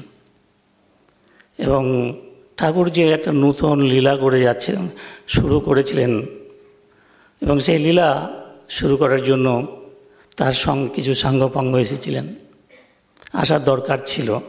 কেননা ঠাকুর একা এলে তার মাহাত্ম্য আমরা ঠিক বুঝতে পারতাম না, কিন্তু যারা তার সঙ্গে থাকেন তখন আমরা বুঝতে পারি যে নানা রকম ইন্টারঅ্যাকশনের মাধ্যমে তাদের যে কথাবার্তা, তাদের যে হাবভাব, তাদের যে ব্যবহার, এই ব্যবহারের মাধ্যমে সেই পুরুষোত্তমের তার যে কী উদ্দেশ্য, তার যে ভাব কি, সেই ভাবগুলো আমরা সহজে বুঝতে পারি এবং এটা পরবর্তীকালে আমাদের পক্ষে সুবিধা হয়ে যায়। তো আমরা জানি যে স্বামী সুবোধানন্দজি অত্যন্ত আধ্যাত্মিক সম্পন্ন পরিবারে জন্মগ্রহণ করেছিলেন এবং কলকাতাতেই জন্মগ্রহণ করেছেন তিনি। এবং আমাদের জানি স্বামীজির বাড়ি থেকে অতি কাছে ঠনঠনিয়া পল্লীগ্রাম, সেই ঠনঠনিয়া পল্লীগ্রামে বলা হচ্ছে যে একজন ব্রহ্মচারী বা একজন সাধক মাকে সাধনা করতেন। তারপর দেখা গেল কলকাতার কলেবর বৃদ্ধি লাভ করছে, তখন দেখা যাচ্ছে যে সাধক তখন আর থাকতে পারছেন না। তিনি বলছেন মাকে কাতরভাবে প্রার্থনা করছেন, মা ঠনঠনিয়া মাকে, সিদ্ধেশ্বরী মাকে, যে মা আমি তো এখানে থাকতে পারছি না, কারণ সাধক জীবনে এত কোলাহলপূর্ণ জীবন আমার ভালো লাগে না, কিন্তু আমি তোমাকে কোথায় রাখি? তখন মা বললেন, দেখো আমি তো এখানেই থাকবো, তোমার কোনো চিন্তা করার কিছু নেই। এই যে শঙ্কর ঘোষ নামে একজন আছেন, সে আমার সেবা পূজাদি করবে। তো শঙ্কর ঘোষকেও তিনি মা তাকে স্বপ্নে জানালেন যে তুমি আমার সেবা করবে এবং যতদিন সেবা করবে আমি তোমার কাছে সেবা নেব, এই কথা বলেছিলেন। তো এইরকম পরিবারে তিনি আগমন করেছিলেন এবং এই আগমনটা তার বাবার নাম ছিল কৃষ্ণদাস ঘোষ আর মায়ের নাম ছিল নয়নতারা দেবী। জন্মগ্রহণ করেছিলেন 1867 খ্রিস্টাব্দের যত সময় 8ই নভেম্বরে এবং তিরোধান হয়েছিল 1932 খ্রিস্টাব্দের ডিসেম্বরের 2 তারিখে যত সময়। মোটামুটি 65 মানে 65 বছর 25 দিনের মতো তিনি ছিলেন জগতে। তো ঠাকুর শ্রী রামকৃষ্ণের সান্নিধ্যে তিনি যখন গেলেন, ঠাকুর শ্রী রামকৃষ্ণের সান্নিধ্যে তো যেতেই হবে, কেননা কলমির দল যখন টান দেবেন সমস্ত যারা ছিল সে দলগুলো তার কাছে চলে আসবে। আর ঠাকুর ওদেরকে আগে থেকে নিয়ে এসেছেন। যখনই এলেন বলে, তুমি তো শঙ্কর ঘোষের পরিবারের না, তো আপনি কি করে জানলেন? না, আমি আগে থেকে জানি, মা আমাকে জানিয়ে দিয়েছে, তোমার জন্মের 20 বছর আগেই আমাকে জানিয়ে দিয়েছেন মা যে তুমি আসবে এখানে, তুমি এখানকার। বুঝলেন তো এইবার ব্যাপারটা? অর্থাৎ তৈরি করা আছে সব কিছু পরিবেশ। অর্থাৎ ঠাকুর একটা লীলা করতে যাচ্ছেন এবং লীলায় কারা থাকবে তাদেরকে নিয়ে এসেছেন এবং মা তার সহায়ক বা মাই ঠাকুর। সেটা স্বামী সুবোধানন্দজি একবার কাশীপুরে যখন সেবা করছিলেন ঠাকুর শ্রী রামকৃষ্ণকে, তখন একবার সিঁড়ি দিয়ে উঠে ঠাকুর একাই ছিলেন ঘরে। উঠে দেখছেন দরজায় মা কালী, ছোট বাচ্চা মা কালী সর্বাঙ্গ বিভূষিত হয়ে, মানে সুন্দর বিভূষণে ভূষিত হয়ে আছেন, যেই দরজায় দাঁড়িয়ে রয়েছেন। আর সুবোধানন্দজি গিয়ে দেখছেন, যেই দেখলেন তখন মা কী করলেন, জুম করে ঠাকুরের ভিতরে ঢুকে গেলেন। ঠাকুর আর মা আলাদা নয়, কিন্তু মনে রাখতে হবে ঠাকুর আর মা আলাদা নয়। এই জন্যে যে যখন ঠাকুর শ্রী রামকৃষ্ণ মাকে খাওয়াতেন, সুবোধানন্দজি বলছেন, যখন ঠাকুর শ্রীরামকৃষ্ণ মাকে খাওয়াতেন তখন মা বলছে আমি তো তোমার মুখ দিয়ে খাচ্ছি, তোমার মুখ দিয়ে খাচ্ছি, তো আমি তোমার ভিতরে থেকেই তো খাচ্ছি, তুমি আবার কে তুমি খাও। তখন মা ঠাকুর আবার নিজে খেতেন, ওই দেখো আমি তোমার মধ্যে আছি দেখো, এই বলছেন। অর্থাৎ মায়ের সঙ্গে তার যেন একটা জাগতিক সম্পর্ক, এই যে জাগতিক সম্পর্ক, এই সম্পর্কটি করে নিতে হয়। এবং এই সম্পর্কটি যেন আমাদের যে খোকা মহারাজের সঙ্গে ঠাকুরের গড়ে উঠেছিল। খোকা মহারাজ ঠাকুরকে বাবা মায়ের মতো মনে করতেন। প্রথম যখন তিনি গেলেন, গিয়ে তো তার একটু সমীহ ছিল, ক্ষীরোদচন্দ্র মিত্র তার প্রতিবেশীর সঙ্গে গিয়েছিলেন। ওটা হচ্ছে 1884 খ্রিস্টাব্দের কোনো কী বলে রথযাত্রায় হবে। মাস্টারমশাই বলছেন ওটা 1885 খ্রিস্টাব্দে, কারণ 1885 খ্রিস্টাব্দে 31শে আগস্টে একটা আলোচনা আছে ঠাকুরের সঙ্গে। ঠাকুর বলছেন ওরা দুইজনে এসেছিল, খুব ভালো ছেলে। এবং তখন ঠাকুরের গলা ব্যথা শুরু হয়েছে। তো ঠাকুর বলছে আমার তো গলা ব্যথা, তুমি মাস্টারমশাইয়ের কাছে গিয়ে আমার কথা শুনবে। তো উনি বললেন মাস্টারমশাইয়ের কাছে আমি যাবো কেন? মাস্টারমশাই কী জানে, তিনি যদি এতই ভালো হতেন তাহলে এত কাছে বাচ্চা নিয়ে এত সংসার করতেন কেন? সংসার তো ত্যাগ করেনি, তার কাছে আমি আবার কী শিখবো? বলছে ওর নিজের কথা বলবে, তো আমারই কথা বলবে। ঠাকুর শ্রীরামকৃষ্ণ বলছে তো আমারই কথা বলবে, তুই যাস।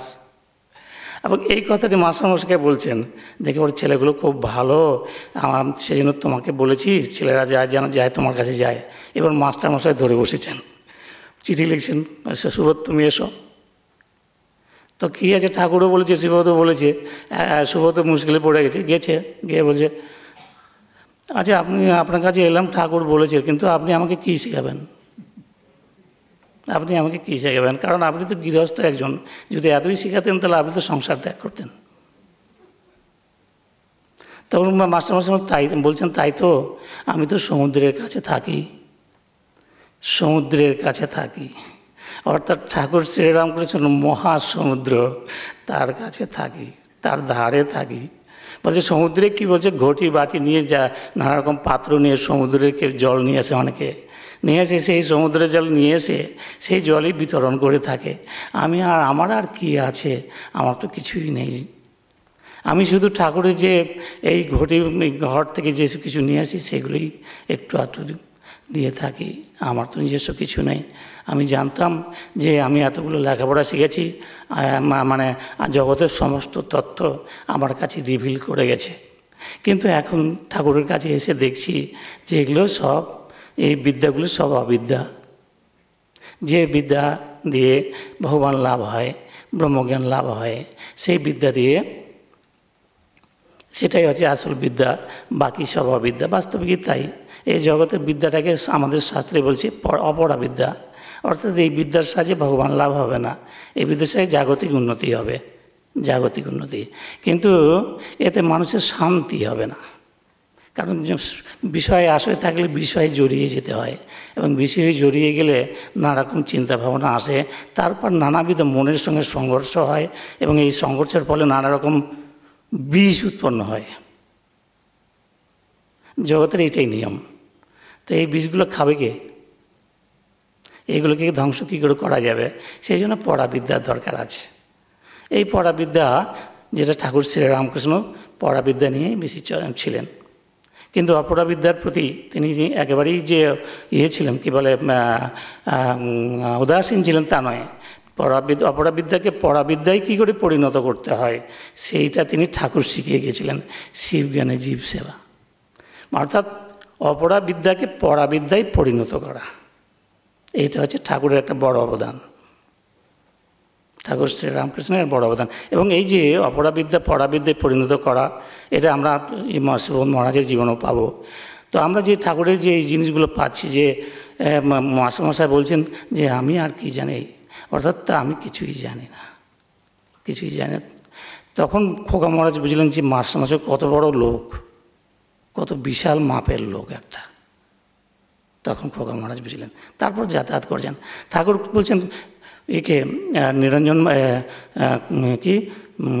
স্বামী শারদানন্দজিকে শরৎ শশী মহারাজকে, বলছেন যে তোমাদের পাড়াতে খোকা থাকে, তোমাদের পাড়াতে খোকা থাকে, তার কাছে তাদেরকে নিয়ে যাবে, আর স্বামীজি কাছেই স্বামীজির বাড়ি, স্বামীজির সঙ্গেও পরিচয় করে দেবে। কেন? কেন? তার কারণটা হচ্ছে ঠাকুরের একটা বিশেষ যেন একটা দৈবিক ক্রিয়া করার জন্য জগতে অবতীর্ণ হয়েছেন, এবং এই দৈবিক ক্রিয়ার জন্য একটা নূতন ভাবের প্রতিষ্ঠা তিনি করতে চাইছেন। এবং নূতন প্রতিষ্ঠাতে কিন্তু ট্র্যাডিশনাল যে সাধু সঙ্গ আছে তার থেকে সম্পূর্ণরূপেই ধরতে গেলে বা বেশ কিছু অমিল রয়েছে। এখানে সাধু সন্ত আমাদের যে ব্রাদারহুড রয়েছে, সেই ব্রাদারের মধ্যে ভালোবাসা আছে এবং একে অপরকে সাহায্য করে, কোনো কিছু হলে ঝাঁপিয়ে পড়ি আমরা, এই যে ভাবটা, এটা অন্য বাইরের সাধুদের মধ্যে পাওয়া যাবে না। তো এইটা যাতে পরস্পরের মধ্যে ভালোবাসাটা জেগে ওঠে, কারণ ঠাকুর এক নূতন সঙ্গ তৈরি করছেন, যার মাধ্যমে একটা ভাবধারা দিতে চাইছেন। তার জন্য প্রধান ভাব হচ্ছে ভালোবাসার বন্ধন। যদি ভালোবাসার বন্ধন না থাকে তাহলে এ সঙ্গ টেকে না। বড় বড় কথা, বড় বড় মানে শাস্ত্রীয় কথা দিয়ে কোনো সঙ্গ চলে না। ভালো সঙ্গ চলে ভালোবাসার মাধ্যমে, প্রেমের মাধ্যমে, তারপরে ভক্তি, আদর্শকে আছে ইষ্টের প্রতি ভক্তির মাধ্যমে এগুলো চলে। তো এই যে সঙ্গজীবন, এই সঙ্গজীবন যাতে ভালোভাবে চলে সেই জন্য ঠাকুর পরিচয় করিয়ে দিয়েছেন যে তাদের সঙ্গে কথা বলো, নিজের মধ্যে মিলেমিশে করো, ভালোভাবে থাকো। সারদামা বাবার সাহায্য করছেন, খাওয়াচ্ছেন, করছেন। কি অদ্ভুত একটা দৃশ্য, ভয়ঙ্কর ব্যাপার একটা। তো এর মধ্যে খোকা মহারাজকে বলছে তোমরা এর সঙ্গে কথা বলো, এই করো, ইত্যাদি ইত্যাদি। অর্থাৎ একটা ভালোবাসার বন্ধন গড়ে উঠুক তাদের মধ্যে দিয়ে, এই জিনিসটা চাইছেন। তো এই জিনিসটা গড়ে উঠেছিল। তো আমাদের এই যে সুবোধানন্দজি মহারাজ যখন ঠাকুর ছিলেন, তখন ঠাকুর যখন দীক্ষা দিলেন, প্রথম দিন তো দীক্ষা দেননি, প্রথম দিন ঢুকে বললেন যে তোরা হাতটা ধরে, বললেন কিছুক্ষণ ধরে থাকলেন। অর্থাৎ ঠাকুর পরীক্ষা করে নিয়েছেন যে আমি যাকে বলেছি 20 বছর পরে আগে আসবে, মা যাকে বলেছে সে কিনা, পরীক্ষা করে নিচ্ছেন। তো বলছে হ্যাঁ তোর হবে, 20 বছর আগে মা আমাকে বলে দিয়েছে যে তুমি আসবে, তখন তার জন্মই হয়নি, এটা আপনার বলা হলো। তো এই যে ঠাকুরের সেই দিন এই কথাগুলো হয়েছিল, অনেক বেশি কথা হয়েছে, সেগুলো আমরা বলতে পারবো না, সময় নেই। তো যখন এই যে বললেন যে তোমরা শনিবার মঙ্গলবার করে একবার এসো, বলছে আমরা আসতে পারবো না, কেননা বাবা আছে নানা রকম, আমাদের স্কুল পালিয়ে আসতে হয়তো। বিদ্যাসাগর মহারাজ স্কুলে, মহাশয়ের স্কুলে পড়েন, ক্লাস 2 মানে 2য় শ্রেণীতে, ওটা আলাদা ধরনের একটা ব্যাপার। তো কী করবেন? বলছে ঠিক আছে আসবে দিতে। তারপরে শনিবারে তিনি এলেন। তারপরে শনিবারে এসে দেখেন ঘরভর্তি লোক, তারা এসে বাইরে থেকে প্রণাম করলেন। ঠাকুর দেখে নিলেন যে ওরা এসছে, বলছে দাঁড়াও ওখানে থাকো। আর ঘরের যারা ছিলেন তাদেরকে বলে তোমরা একটু এখানে বসো, আমি একটু আসি। ঠাকুরের কথা দেখুন, আমি একটু আসি। তখন উনি বাইরে এসে তখন ওদেরকে বলে চলো শিব মন্দিরে। তখন শিব মন্দিরে যে সিঁড়িটা রয়েছে, প্রথম ঠাকুরের যে দক্ষিণেশ্বরের যে প্রথম এটা শিব, সেখানে সিঁড়িতে তাদেরকে কী করলেন, বলছে জামা টামা খোলো। তবে জামা খুলতে পারছেন না মহারাজ সুবোধানন্দজি। ঠাকুর যেন তাড়াহুড়ো করে করেছে, কারণ ঠাকুরের চোখ দুটো লাল হয়ে গেছে। তিনি আধ্যাত্মিকভাবে যেন তাকে দিতে চাইছেন, কিছু দিতে চাইছেন। তখন আর ঠাকুর নেই, অন্য কিছু এসে গেছে একটা কিছু। তো এই অবস্থায় যেন তার ধৈর্য আর সহ্য হচ্ছে না। তখন কী করলেন, তিনি আগে ক্ষীরোদকে দিয়ে একটা জীবে কী যেন করে দিলেন, তারপর যাও ধ্যান করো। তারপরে সুবোধানন্দজিকে তিনি নিজেই ঠাকুর বোতাম খুলে বুকের মধ্যে থেকে উপরের দিকে টান দিলেন, অর্থাৎ কুণ্ডলিনী শক্তিকে উপরে জাগ্রত করার জন্য চেষ্টা করলেন। এই করিয়ে জীবে একটা কি লিখে দিলেন, লিখে দিয়ে তিনি বললেন ধ্যান করো। ঠাকুর তখন সেখানে আছেন। এই অবস্থায় তিনি অনুভব করলেন যে নিচ থেকে উপরে যেন শিরশির করে কি উপরে উঠছে। এই হচ্ছে অবতার। অবতারকে চেনা যায় এইভাবে, অন্য লোকে পারবে না এগুলো করতে। ভগবান না আসলে কেউ পারবে না এই জিনিসটা। মানুষকে ভগবান দর্শন করে দেওয়া তো সহজ জিনিস নয়। তো সেই জন্য বলা হচ্ছে যে উনি যখন এরকম হলেন তখন তার প্রচুর অনুভব হলো।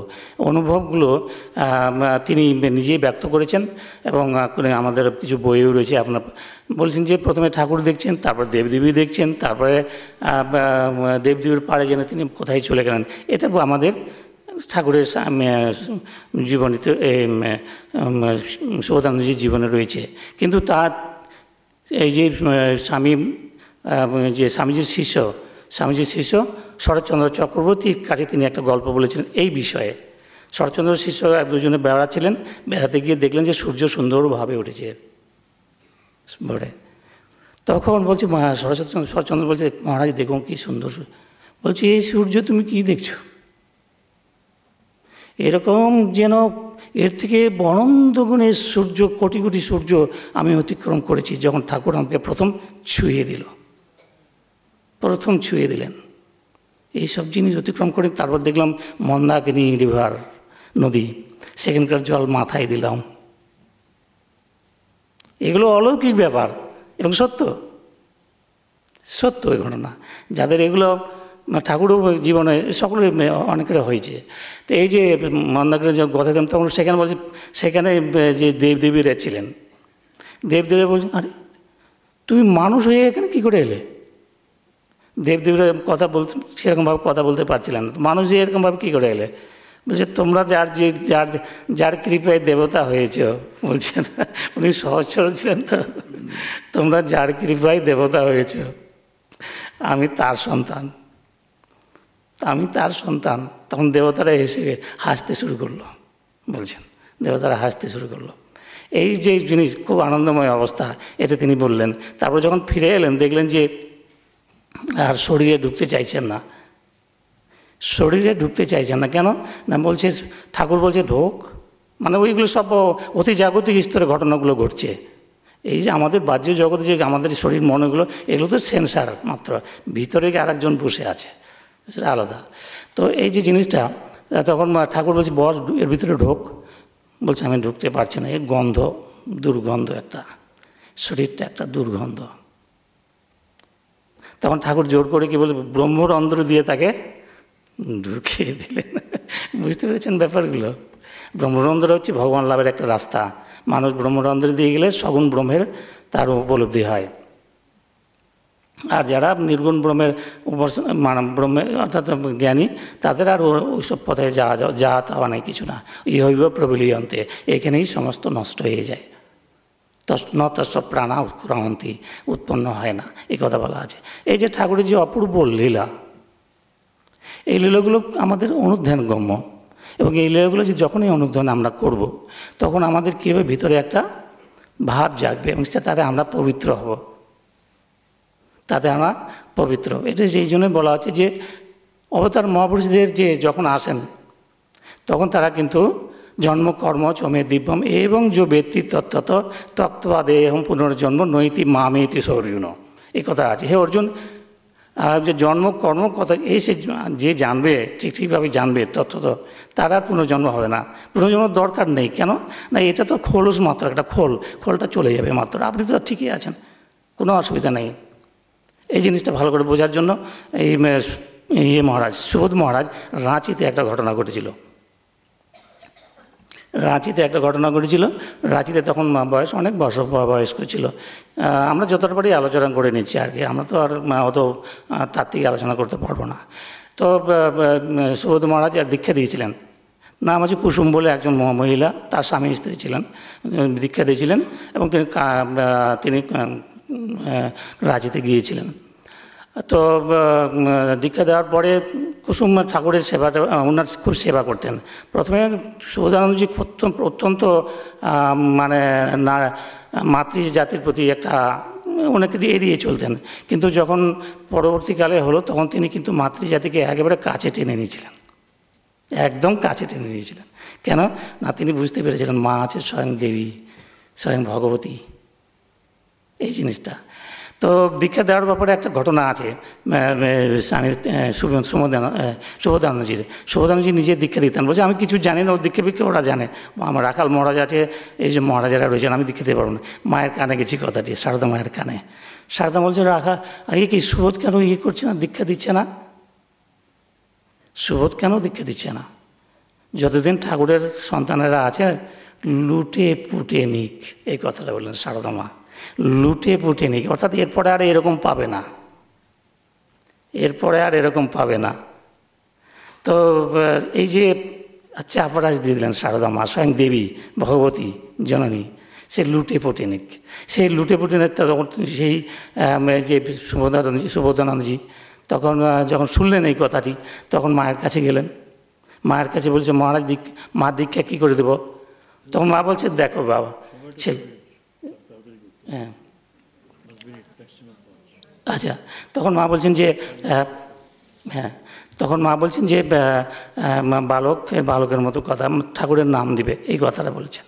তো এই যে দেখা যাচ্ছে যে অনেকগুলো ব্যাপার, তার জীবন তো বিশাল জীবন, সেই জন্য জীবনের যে ঘটনাগুলো অতি রমণীয়। এবং একবার মেয়েতে কোঠারে গিয়েছেন, কোঠারে তিনি যে তপস্যা করছেন, সেখানে কোঠারেশ্বরী দেবী আছেন। সেই তপস্যা করতে গিয়ে দেখলেন যে দেবী তপস্যা করতে দেবীকে দেখলেন যে তাকে বাতাস করছেন, দেবী বাতাস করছেন, কারণ মশা টশা লেগেছে, বাতাস করছেন। তখন দেবীকে দেখে তুমি কে বলছে? আমি এখানে মাকে দেখলেন, মা বললেন তখন তুমি দোক্তার পান দিও একটু। তখন মহারাজ দোক্তা পান দিলেন তাকে। এই যে তার প্রচুর অলৌকিক ঘটনাবলী রয়েছে, এই ঘটনাবলী বাস্তবিক খুবই রমণীয় ঘটনা। তো ঠাকুরের জীবনে এই যে ঘটনাগুলি, এই ঘটনাগুলি একটা ঘটনা বলছি যে রাঁচিতে যে ঘটনাটি ঘটেছে, যেটা খুবই আমাদের জন্য দরকার আছে, সেটা বলে আমরা শেষ করব। এই ঘটনাটি হচ্ছে এই যে এরকম যে জিতেন মহারাজ, স্বামী বিশুদ্ধানন্দজি মহারাজ সেখানকার সেক্রেটারি ছিলেন, নতুন আশ্রম প্রতিষ্ঠিত হয়েছে। সেই আশ্রমে প্রতিষ্ঠিত হওয়ার পরে খাবার দাওয়ার কোনো অসুবিধা, খুবই অসুবিধা। তো খোকা মহারাজ সেখানে গেছেন। খোকা মহারাজ খুব চা কফি খেতে ভালোবাসতেন। এই ব্যাপারে অনেক ঘটনা আছে, আপনারা পড়িয়ে দেখলে বুঝতে পারবেন। তো কফি কোথায় পায় এখন? উপরে পাহাড়ের উপরে একটা অ্যাডভোকেটের বাড়ি ছিল, সেখান থেকে তাকে করলেন কি না, সেখান থেকে একজন ব্রহ্মচারী, এখান থেকে একজন যে জমাদারের সুইপার সেখানে কাজ করতো। অর্থাৎ যাদেরকে আমরা নিম্নবর্ণ বা নিম্ন জাতি বলি, তাদের কাছে গিয়ে সে তাকে আনতে বললেন, সে এনে দিল। তখন ওই মহারাজ বললেন, বিশুদ্ধানন্দজি মহারাজ বলেন, তুই কার কাছ থেকে নিয়ে এলি? ওখান থেকে গেলি কেন? তুমি জানো না এই জমাদার? অর্থাৎ যা আপনারা বুঝে নিচ্ছেন ব্যাপারটা। তখন সুবোধানন্দজির পাশে শুয়েছিলেন। তখন ওনাকে বললেন, হায় তোমাদের বেদান্ত কি পুস্তকে লেখা থাকবে? ভয়ঙ্কর কথা। বেদান্ত কি তোমাদের শুধু পুস্তকে লেখা থাকবে? এই জিনিসটা আমাদের জানা দরকার। বেদান্ত বড় বড় কথা বলে লাভ নেই। কারণ এই যে জাতি বর্ণ জাতি বিভাগ, এই যে আমাদের যে ভেদ বুদ্ধি, এই ভেদ বুদ্ধিগুলো আমাদের দূর করতে হবে। এবং এই দূর করার জন্য আমাদের বেদান্তি যে তত্ত্ব, সেটা শুধু কেবলমাত্র বই লেখা থাকলে হবে না, সেটা কার্যে পরিণত করতে হবে। এটা বলছেন যে বেদান্ত কি তোমাদের পুস্তকেই লেখা থাকবে? তিনি বুঝে নিলেন, কারণ বুদ্ধিমান। কুসুমের কাহিনীটা বলুন। হ্যাঁ, কুসুমের কাহিনীটা বলতে হবে। হ্যাঁ, কুসুমের কাহিনীটা। চলে যাচ্ছে। আচ্ছা, ওই এরকম তখন বেদান্ত বললেন যে বেদান্তে মহারাজ বলেন যে বেদান্তের দৃষ্টিতে বলা হচ্ছে সকলেই ভগবান, কাজেই ছোটো বড়ো বলে কোনো কথা নাই। তার কাছে নিয়েছে, আমরা ভালো করে খেতে হবে, আমি তার হাতেই খেতে হবে, এই জিনিসটা আমাদের দরকার। তা আমরা বলছিলাম যে কুসুমের কথাটা মহারাজ বলেন। কুসুম কী হলো, রাঁচিতে ছিলেন। তো একদিন শরীর খারাপ হয়েছে প্রচণ্ড, মানে চলে যাচ্ছে, মানে শরীর যায় অবস্থা, প্রচণ্ড যন্ত্রণা পাচ্ছেন। তখন স্বামী সুবোধানন্দজির কথা মনে পড়লো তার। তখনই স্বামী সুবোধানন্দজি এলেন।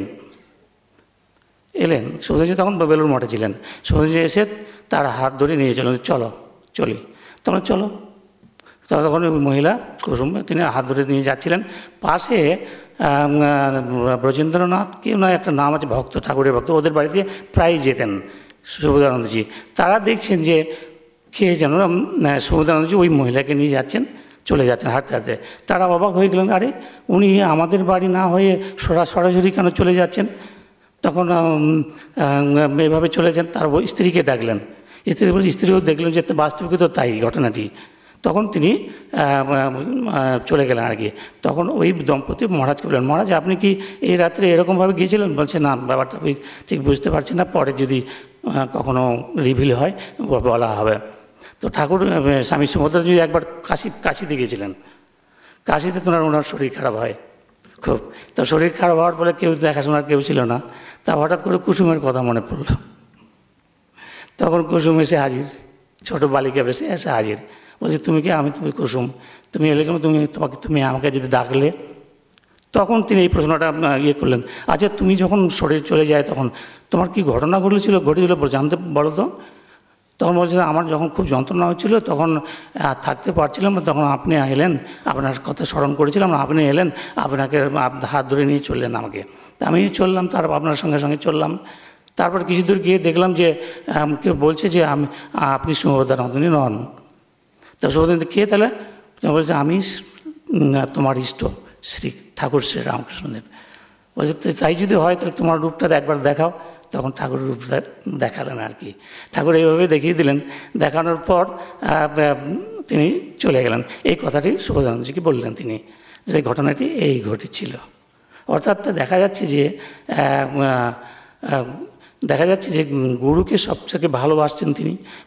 ঠাকুরকে হঠাৎ করে যদি ঠাকুর নিয়ে যায় তখন অন্যরকম ভাবনা আসতে পারে, যার পরিচিত এই জগতের সঙ্গে আগে থেকে, তার সঙ্গে হাত ধরে তিনি নিয়ে গিয়েছিলেন। কিন্তু ঠাকুরই নিয়ে গেছিলেন, ঠাকুরই গুরু, গুরু হরি, সবই ঠিক আছে। এই ঘটনাটি পরবর্তীকালে বলেছিলেন। মায়ের সম্বন্ধে একটা ঘটনা, সেটা বলা হচ্ছে যে তিনি যখন জয়রামবাটিতে ছিলেন, মা ঠাকুর গিয়েছিলেন, তিনি তো পাগলের মতো বাইরে বসেছিলেন। তারপর একজন বলল যে ঠাকুর পাগল বসে আছে। তখন সেই পাগল বসে ঠাকুরকে বললেন যে, একজন প্রতিবেশী এসে বললো যে বাইরে একটা পাগল বসে আছে। ঠাকুর মা সারদা দেবী গিয়ে দেখলেন যে তার স্বামী। তিনি দেখুন তখন লজ্জিত হলেন, তখন ঠাকুরকে নিয়ে আসলেন। রাত্রে খাওয়া দাওয়া হলো, ঠাকুর শুয়ে পড়লেন খাটে। তো ঠাকুর শুয়ে পড়ার পরেই মা পরবর্তীকালে এসে দেখলেন ঠাকুরের শরীরে সেই খাটে কেউ নয়, একটা জ্যোতি সবসময় বেরোচ্ছে, সবসময় জ্যোতি বেরোচ্ছে। এই যে জ্যোতি বেরোচ্ছে, এটা তখন মা কী করবে? মা তখন দাঁড়িয়ে থাকলেন, সারা রাত্রি দাঁড়িয়ে থাকলেন। যখন ভোর হলো তখন ঠাকুর সে জ্যোতির্ময় থেকে বেরিয়ে আসলেন। বেরিয়ে এসে ঠাকুর মাকে বলছেন, তুমি এই রূপে? অর্থাৎ তিনি ভগবতী স্বয়ং, তিনি এই শারদা মা রূপ ধারণ করেছেন। তখন তিনি সাষ্টাঙ্গে প্রণাম করলেন মা শারদা দেবীকে।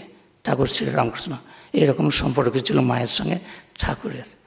এই যে কথাগুলো, এগুলো এই জন্য বলা যায় যে আমাদের সুবিধা হবে যে কীভাবে আমরা আধ্যাত্মিক জীবন গঠন করব। মানুষ দুঃখ কষ্ট পায় কেন? বলছে মানুষ ছোট থেকে আধ্যাত্মিক জীবন যাপন করে না, সেই জন্য দুঃখ কষ্ট পায়। কারণ ভগবানকে দেখতেই চায় না, ডাকতেই চায় না, সেই জন্য বেশি কষ্ট পায়। এরকম নানা রকম কথা আছে।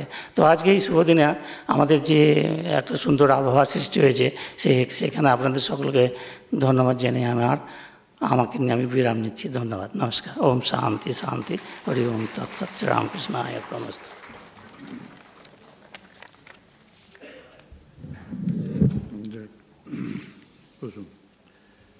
জগদম্বানন্দজি সুবোধানন্দের সম্বন্ধে অনেক আলোচনা করলেন, অনেকগুলি বিষয়ের অবতারণা করেছেন। সেগুলি আলাদাভাবে বললে পরে আপনাদের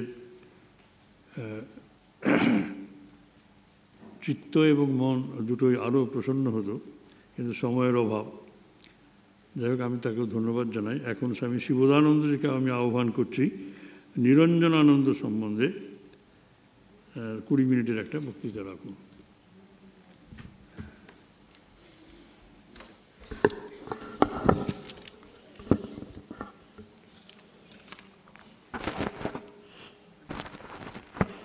ওং থাপকায় চ ধর্মস্য সর্বধর্মস্বরূপিণে অবতারে বরিষ্ঠায় রামকৃষ্ণায় তে নমঃ। ঠাকুর, মা, স্বামীজি ও নিরঞ্জনানন্দজি মহারাজের চরণে আমার ভক্তিপূর্ণ প্রণাম। মঞ্চে উপবিষ্ট সভাপতি মহারাজ স্বামী সুপর্ণানন্দজিকে আমার প্রণাম, আর স্বামী জগদম্বানন্দজিকে আমার প্রণাম, আর ব্রহ্মচারী কেদারা চৈতন্যানন্দকে আমার ভালোবাসা। আর এখানে যে সমস্ত ভক্তরা আছেন যথাযোগ্য স্থানে প্রণাম, নমস্কার ও ভালোবাসা জানায়। স্বামী নিরঞ্জনানন্দজি শ্রীরামকৃষ্ণর যে কজন অন্তরঙ্গ ভক্তকে ঈশ্বরকোটি বলে নির্দেশ করেছিলেন, স্বামী নিরঞ্জনানন্দজি তাদের মধ্যে অন্যতম। তিনি 24 পরগনা জেলার রাজারহাট বিষ্ণুপুর গ্রামে 1862 সালে দোল পূর্ণিমার দিনে জন্মগ্রহণ করেন। তার পূর্ব নাম ছিল নিত্য নিরঞ্জন ঘোষ। শ্রীরামকৃষ্ণ নিরঞ্জন মহারাজের সম্পর্কে বলেছিলেন যে তিনি শ্রীরামচন্দ্রের অংশে অবতীর্ণ হয়েছেন। তাই আমরা দেখতে পাই যে বাল্য সংস্কার বশে নিরঞ্জন মহারাজ তীর, ধনুক ও অস্ত্রাদি নিয়ে খেলা করতে ভালোবাসতেন। তিনি ছোটোবেলায় খুব শরীরচর্চা করতেন, তার ফলে তার শরীরের গঠন ছিল সুঠাম ও সুষ্ঠ। ছেলেবেলায় তিনি কলকাতায় মামার বাড়িতে থেকে পড়াশোনা করতেন। শ্রীরামকৃষ্ণের কাছে আসার আগে নিরঞ্জন মহারাজের জীবনের একটি অদ্ভুত ঘটনা ঘটে। তিনি কলকাতায় আহিরিটোলা নিবাসী ডাক্তার প্যারিচাঁদ মিত্র মহাশয়ের বাড়িতে এক প্রেততত্ত্বান্বেষী দলের সঙ্গে পরিচিত হন। তারা নিরঞ্জন মহারাজকে প্রেত অবতরণের মাধ্যম হিসেবে ব্যবহার করেন, কারণ নিরঞ্জন মহারাজের শরীরে অতি সহজে ভূতের আবেশ হতো। তার ফলে এই প্রেতাবিষ্ট নিরঞ্জন মহারাজের মাধ্যমে তারা বহু দুরারোগ্য রোগ নিরাময় করেন এবং বহু অলৌকিক বিষয় সাধন করেন। এই ভুতুড়েদের দলে আসা যাওয়া করতে করতে নিরঞ্জন মহারাজের জীবনে একটি ঘটনা বৈরাগ্য এনে দেয়। সেই ঘটনাটি হলো যে এক ধনকুবের দীর্ঘ 18 বছর অনিদ্রায় ভুগে অবশেষে নিরঞ্জন মহারাজের শরণাপন্ন হন। ধনকুবেরের এই অবস্থা দেখে নিরঞ্জন মহারাজের বিষয় সম্পত্তির প্রতি গভীর অসরতা এবং বিতৃষ্ণা জাগে এবং এই বৈরাগ্যের টানেই নিরঞ্জন মহারাজ তার ভূততত্ত্বান্বেষী কয়েকজন বন্ধুর সঙ্গে দক্ষিণেশ্বরে এসে শ্রীরামকৃষ্ণের কাছে এসে হাজির হন। প্রথম দর্শনেই তারা শ্রীরামকৃষ্ণকে অনুরোধ করেন যে তাদের দলের অন্তর্গত হওয়ার জন্য, যে প্রেত অবতরণের মাধ্যম হওয়ার জন্য। নিরঞ্জন মহারাজ যখন দক্ষিণেশ্বরে গিয়েছিলেন সে সময় ঠাকুর ভক্ত পরিবেষ্টিত ছিলেন। ভক্তরা সন্ধ্যের সময় চলে গেলে নিরঞ্জন মহারাজকে ঠাকুর তাকে বলেন যে দেখ নিরঞ্জন, তুই যদি ভূত করিস তাহলে ভূত হয়ে যাবি, আর ভগবান ভগবান করলে ভগবান হবি, তা কোনটা হওয়া ভালো? ঠাকুরের এই প্রশ্নের উত্তরে নিরঞ্জন মহারাজ ভূতকে ত্যাগ করে ভগবান হওয়া ভালো বলেছিলেন। কিন্তু ভগবান হওয়া যায় কিভাবে? শ্রীরামকৃষ্ণ বলছেন যে নিজেকে পাপী ভাবে সে পাপী হয়ে যায়। আজ যে নিজেকে ভাবে যে আমি তার নাম করেছি, আমার আবার পাপ কি, এই ভাবনা নিয়ে আর ঈশ্বরের নাম নিয়ে যদি আমরা থাকি তাহলে আমাদের মনের মধ্যে সাহস আসে, শক্তি আসে, পবিত্রতা আসে, এমনকি মানুষ ভগবানে পরিণত হয়। তাই এই প্রসঙ্গে আমরা বলতে পারি শ্রীরামকৃষ্ণের শিক্ষার একটি বিশেষ বৈশিষ্ট্য হলো যে সেই বিশেষ বৈশিষ্ট্য কি, যে শ্রীরামকৃষ্ণ কাউকে জোর করে কিছু চাপিয়ে দিতেন না, শুধু তার সামনে তুলে ধরতেন যে কোনটা ভালো কোনটা মন্দ। এবার তারা যাদের সামনে বলতেন তারা তাদের পূর্ব সংস্কার এবং রুচি অনুযায়ী ভালোটা গ্রহণ করতেন, মন্দটা বর্জন করতেন। তাই আমরা এখানে দেখতে পাই যে ঠাকুর নিরঞ্জন মহারাজের সামনে তুলে ধরলেন যে ভূত হওয়া ভালো না ভগবান হওয়া ভালো। নিরঞ্জন মহারাজের যেহেতু পূর্ব সংস্কার ছিল, তিনি রামচন্দ্রের অংশে অবতীর্ণ হয়েছেন, সেই জন্য তিনি ভূতকে ত্যাগ করে ভগবানকে গ্রহণ করলেন। তাই এইভাবে আমরা দেখতে পাই যে নিরঞ্জন মহারাজের সেই যে ভূতের দলে ছিলেন, সেই দল থেকে কিভাবে শ্রীরামকৃষ্ণ তার শিক্ষার মাধ্যমে তিনি তাকে বের করে আনছেন। নিরঞ্জন মহারাজ যেদিন যখন প্রথম দক্ষিণেশ্বরে শ্রীরামকৃষ্ণের কাছে দর্শনে আসেন, সে ব্যাপারে লাটু মহারাজের একটা স্মৃতি কথা আছে। সেখানে লাটু মহারাজ বলছেন, নিরঞ্জন মহারাজ যেদিন প্রথম দক্ষিণেশ্বরে এলেন সেদিন শ্রীরামকৃষ্ণ তাকে বলেছিলেন, নিরঞ্জন, তুই যদি সংসারী লোকের 99টা উপকার করিস আর একটা অপকার করিস, তাহলে লোকে তোকে দেখতে পারবে না। কিন্তু ভগবানের প্রীতির জন্য তুই যদি 99টা অপরাধ করিস আর একটা তার প্রীতির জন্য কাজ করিস, তাহলে ভগবান তোকে ক্ষমা করে দেবেন। তাই আমরা দেখতে পাচ্ছি যে আমরা আমাদের দৈনন্দিন জীবনে দেখতে পাই যে ভগবান আমাদের দৈনন্দিন জীবনে দেখি যে আমরা অন্যের জন্য কাজ করতে গিয়ে বা অন্যের উপকার করতে গিয়ে আমরা অনেক রকমভাবে সাহায্য করি। তার সত্ত্বেও সামান্য একটু ত্রুটির জন্য বা সামান্য একটু করতে দেরি হওয়ার জন্য কি করে, উপকারীর নিন্দে করতে থাকে। আর কি করে না, তো তার সম্বন্ধে অপপ্রচার করে বেলায়। কিন্তু ভগবানের ক্ষেত্রে ঠিক উল্টোটা। তার প্রীতির জন্য কাজ করতে গিয়ে আমাদের যতই ভুল হোক না কেন, তিনি সমস্ত কিছু মার্জনা করে দেন। কারণ তিনি মন দেখেন, মানুষের মন দেখেন, কে কি করছে সেটি দেখেন না। কারণ ভগবানকে বলা হয় তিনি ভাবগ্রাহী জনার্দন, তিনি ভাবটা দেখেন। ভাব ঠিক থাকলে আমাদের সমস্ত অপরাধ মার্জনা করে দেন। তাই অনেকে বলে যে গীতা পাঠ করার সময় যদি ভুল উচ্চারণ হয় তাহলে নাকি পাপ হয়। এর উত্তরে শ্রীরামকৃষ্ণ বলছেন, দেখো, ছোট ছেলেমেয়েরা ভালো করে বাবাকে বাবা বলতে পারে না, মাকে মা বলতে পারে না, শুধু মুখে একটা শব্দ উচ্চারণ করে, তাতেই মা মনে করে আমাকে ডাকছে, ভগবান মনে করে আমাকেই ডাকছে। উভয়েই খুশি। ঠিক সেই রকম আমাদের অন্তরে ভাব নিয়ে আমরা ঈশ্বরকে যে নামেই ডাকি না কেন, যে ভাবেই ডাকি না কেন, যে ভাষাতেই ডাকি না কেন, তিনি বোঝেন যে তারা আমাকেই ডাকছে। তাহলে এখানে ভগবানের ভালোবাসার সঙ্গে মানুষের ভালোবাসার কত তফাৎ। তাই আমরা দেখতে পাই নিরঞ্জন মহারাজ শ্রীরামকৃষ্ণের এই উপদেশে এমন মুগ্ধ হয়ে গেছিলেন যে তিনি তার 2-3 দিন পরেই আবার দক্ষিণেশ্বরে এসে হাজির হন। যেই নিরঞ্জন মহারাজ ঠাকুরের ঘরের সামনে এসে দাঁড়িয়েছেন, সঙ্গে সঙ্গে ঠাকুর উঠে এসে জড়িয়ে ধরে বলছেন, ওরে নিরঞ্জন, কবে ভগবান লাভ করবি বল, দিন যে চলে যায়, ভগবান লাভ না করলে সবই বৃথা।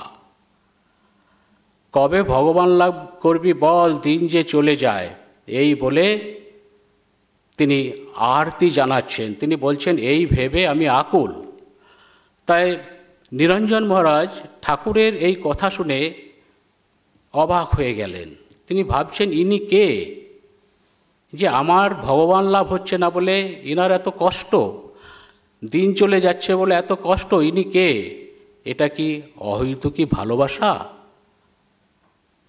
তাহলে নিরঞ্জন মহারাজ ঠিকই ধরেছিলেন, ঠাকুরের এটা অহৈতুকী ভালোবাসা। এই ভালোবাসার টানে নিরঞ্জন মহারাজ জন্যে ঠাকুরের এত আরতি। নিরঞ্জন মহারাজকে কেন্দ্র করে তিনি আমাদের সবার উদ্দেশ্যে বলছেন, যদি এই নিরঞ্জন মহারাজকে যে উপদেশগুলো দিচ্ছেন, যে সমাধানগুলো দিচ্ছেন, সেগুলো যদি আমরা অনুসরণ করি, সেই জন্য সেটি হচ্ছে সকলের জন্য প্রযোজ্য।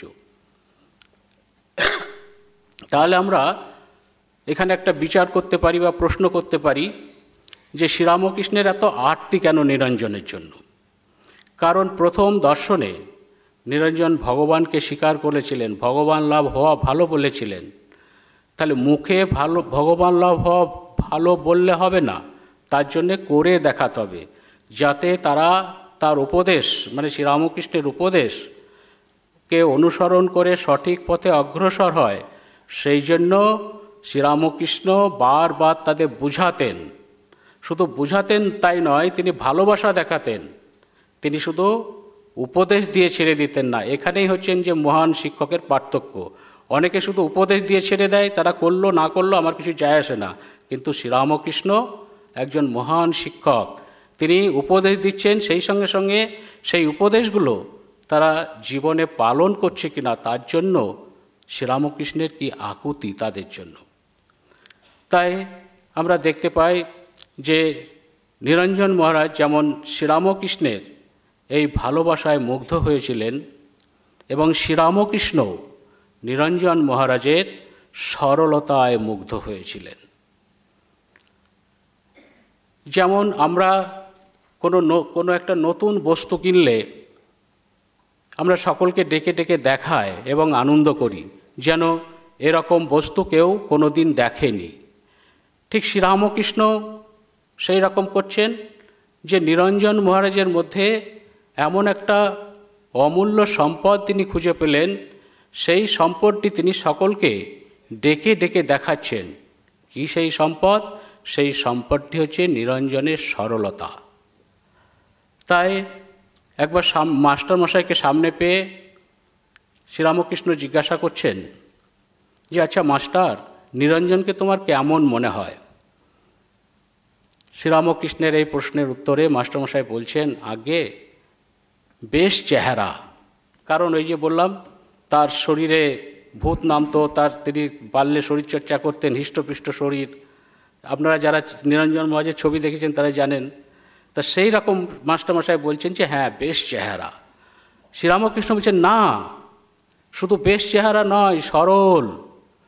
সরল না হলে ঈশ্বরকে পাওয়া যায় না, সরল না হলে উপদেশ কাজ করে না। সরলতা পূর্বজন্মের বহু তপস্যা থাকলে হয়। পাটোয়ারি বুদ্ধি দ্বারা ঈশ্বরকে পাওয়া যায় না। তাই নিরঞ্জন মহারাজের এই সরলতার টানে ঠাকুর নিরঞ্জন মহারাজকে বলছেন যে, আলেক নিরঞ্জন, আই রে বাপ, বস রে, খা, তোকে খাইয়ে আমি জীবন সফল করব। তাই এখানে আমরা দেখতে পাচ্ছি যে ভগবান সরলতার টানে ভক্তকে খাইয়ে জীবন সফল করবেন। ভক্তের আবার জন্ম সফলতা কি, এ লীলা বোঝা বড় কঠিন। স্বয়ং ভগবান তার জন্ম সফল করবেন সেই সরল ভক্তকে খাইয়ে। তাহলে সরলতার যে কত মূল্যবান বস্তু, সেটা এই নিরঞ্জন মহারাজের জীবনকে কেন্দ্র করে আমরা দেখতে পাই। সেই জন্য যে নিরঞ্জন মহারাজের যেমন সরলতাও ছিল, সেই সরলতার সঙ্গে সঙ্গে নিরঞ্জন মহারাজের বৈরাগ্যও ছিল। তাই আমরা দেখতে পাই, মণিকে লক্ষ্য করে শ্রীরামকৃষ্ণ বলছেন, দেখো মণি, নিরঞ্জনকে দেখছো না? তোর এই নে, আমায় এই দে, বাস, আর কোনো সম্বন্ধ নেই, তার কোনো পিছু টান নেই।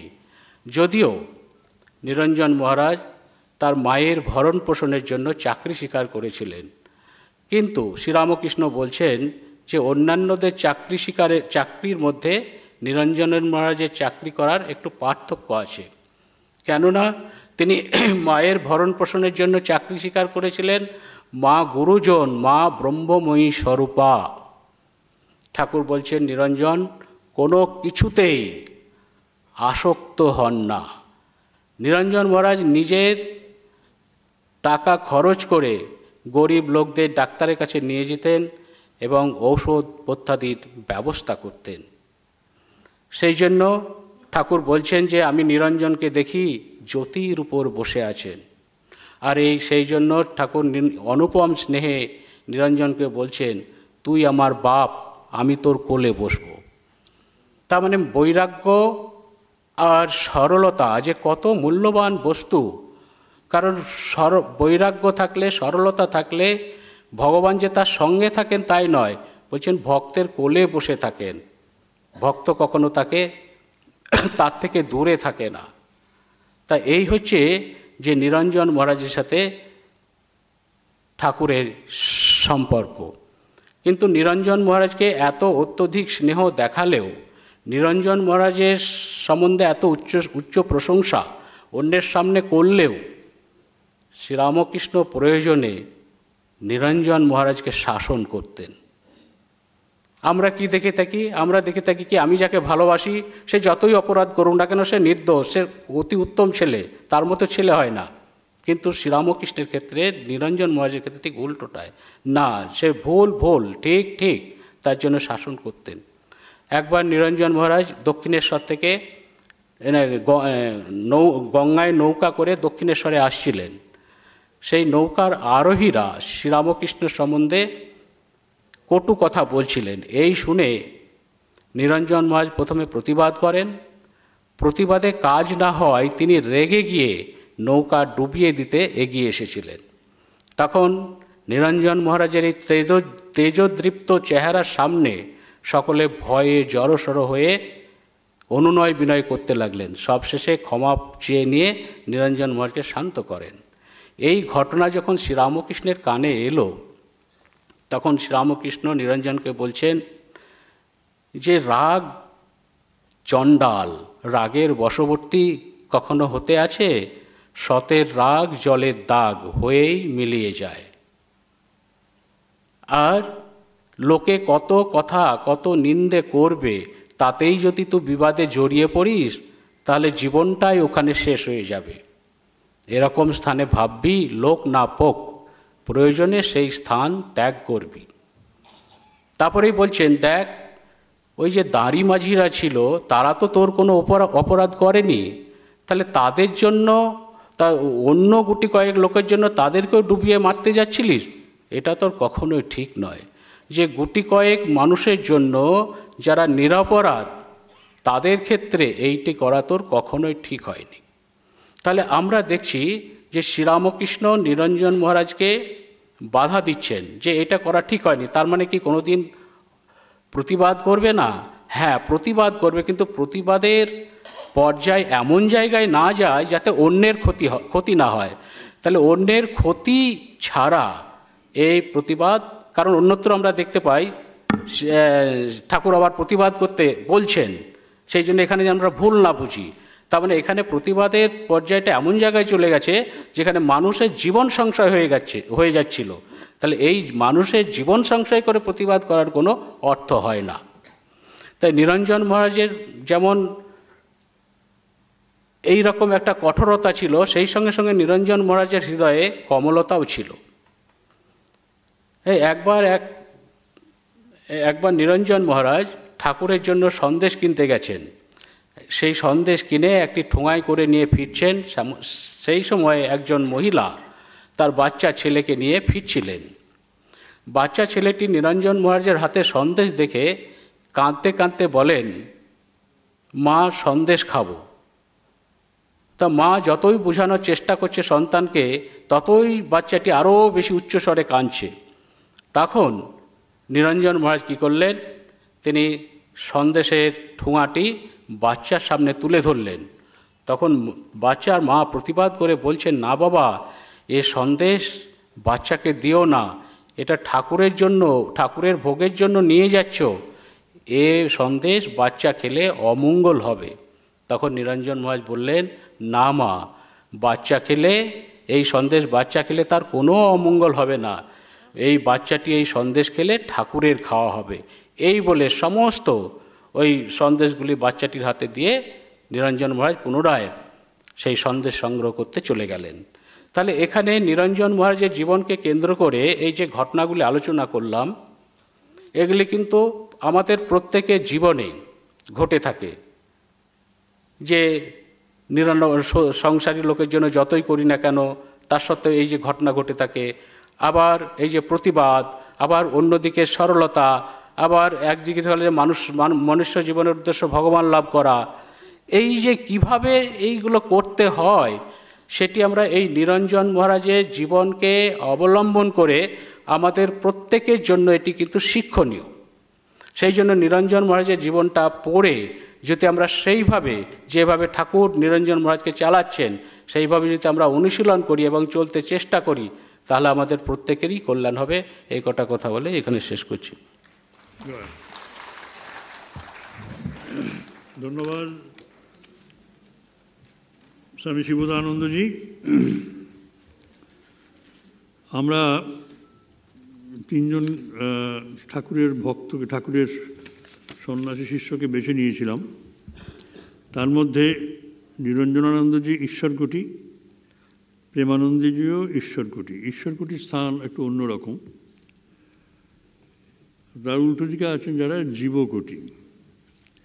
সুবোধানন্দজি সেই পর্যায়ে পড়েন না, কিন্তু আমরা দেখছি যে আধ্যাত্মিক জ্ঞান বিতরণের ক্ষেত্রে শ্রীরামকৃষ্ণের কোনো কৃপণতা ছিল না এবং তার ভালোবাসার মধ্যে কোনো ঘাটতি ছিল না। এই যে অপূর্ব জিনিস।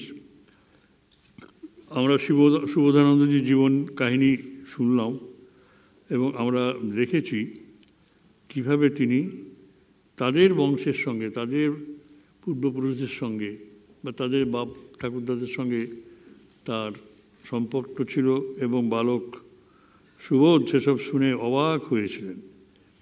তাহলে আমি জানতাম তুই আসবি এখানে, কেন আনলেন না আগে? সময় হয়নি।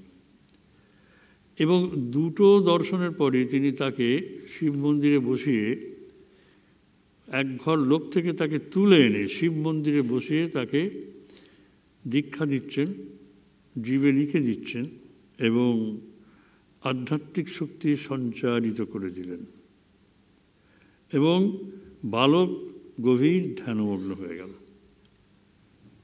সারা জীবন ধরে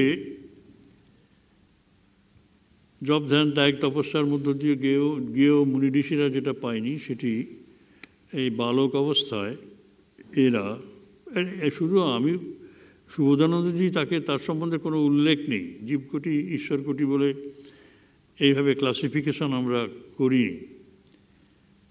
আমরা শুধু ঈশ্বরকোটির প্রায় শুরু করেছি আর বাকিদের সম্বন্ধে নীরব।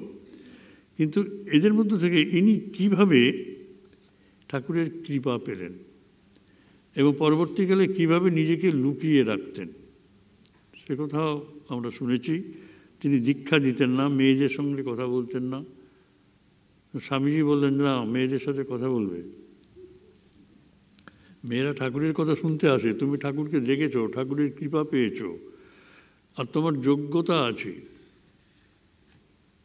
যোগ্যতা আছে, সুতরাং তুমি কেন শোনাবে না? এবং তিনি গুরুরূপে অবতীর্ণ হয়েছিলেন। এই কুসুমের কাহিনী আপনারা শুনলেন। কুসুম মারা গেল, যেদিন সে মারা যায় সেদিন সে কুসুমের বাড়ির উল্টো দিকে এক ভক্ত ব্রাহ্মণ পরিবারের স্বামী স্ত্রী তারা থাকতেন, তারা দুজনেই দেখেছেন,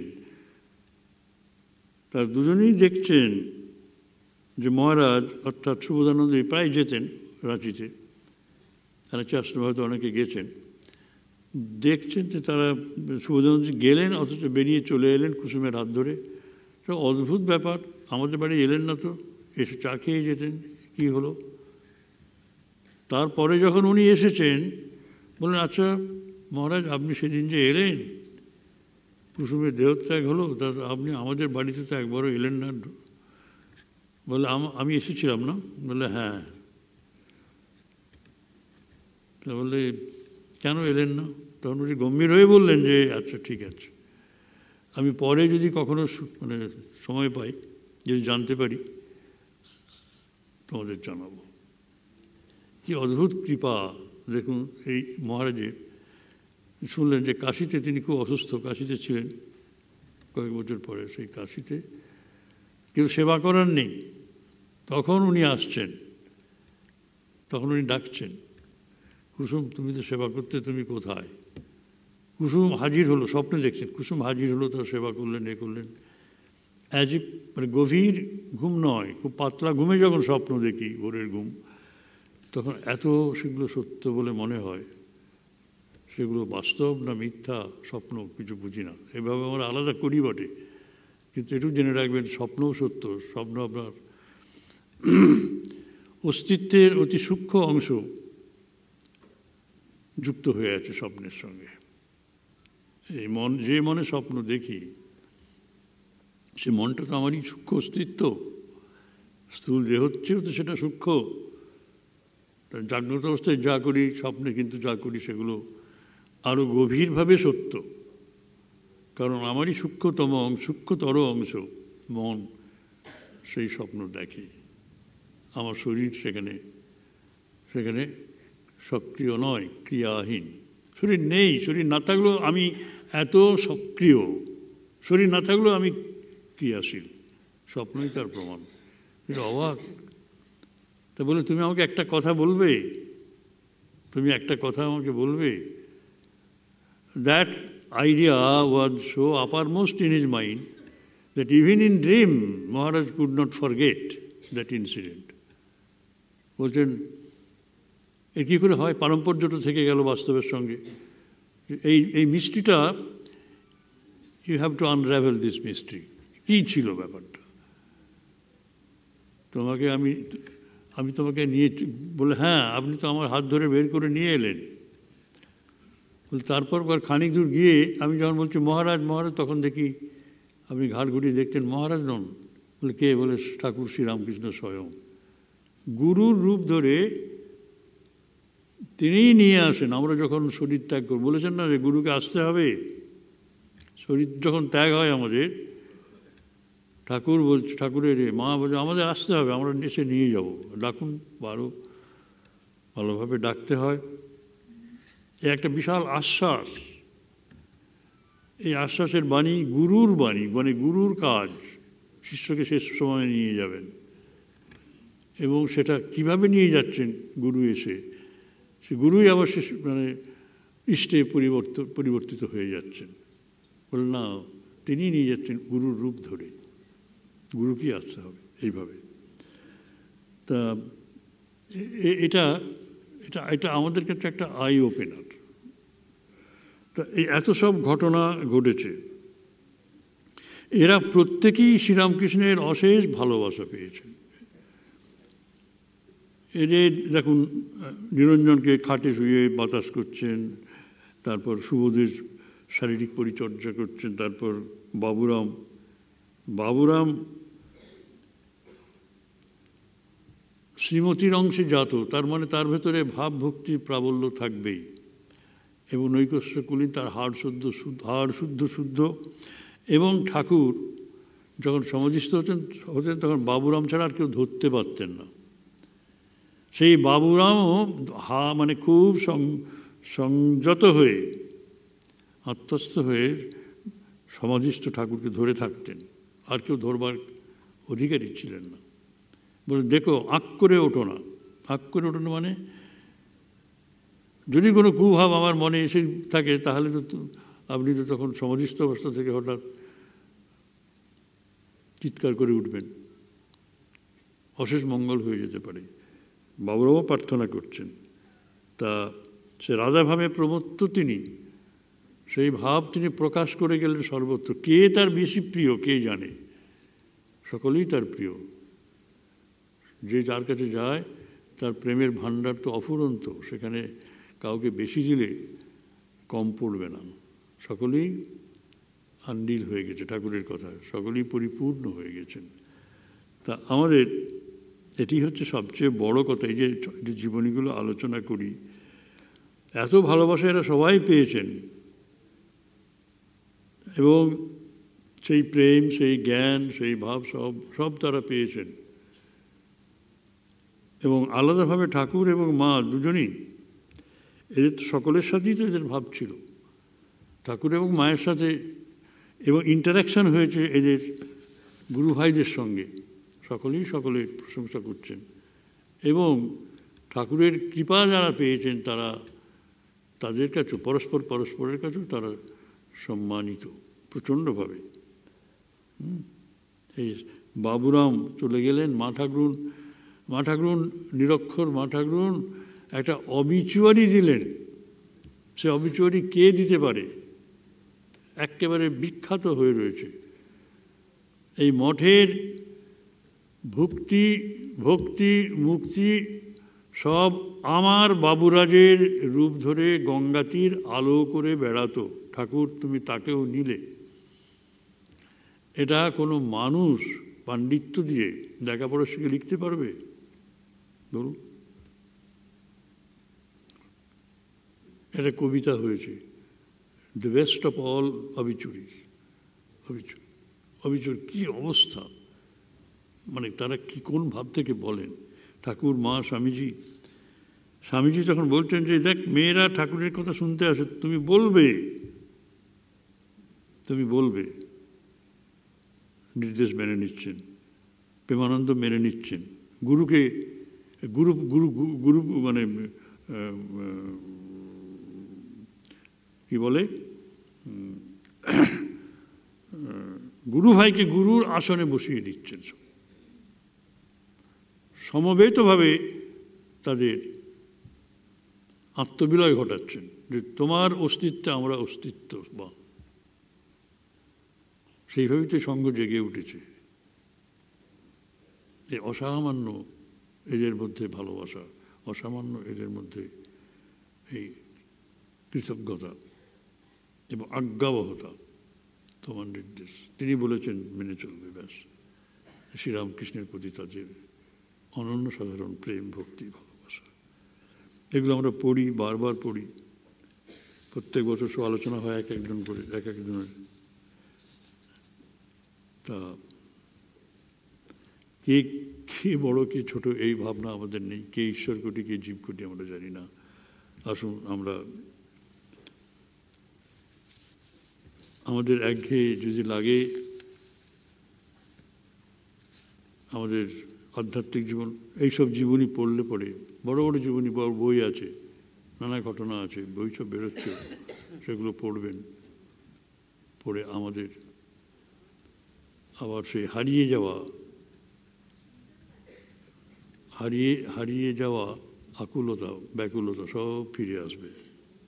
এটাই উদ্দেশ্য। জয় মা। হরি ওম তৎসৎ।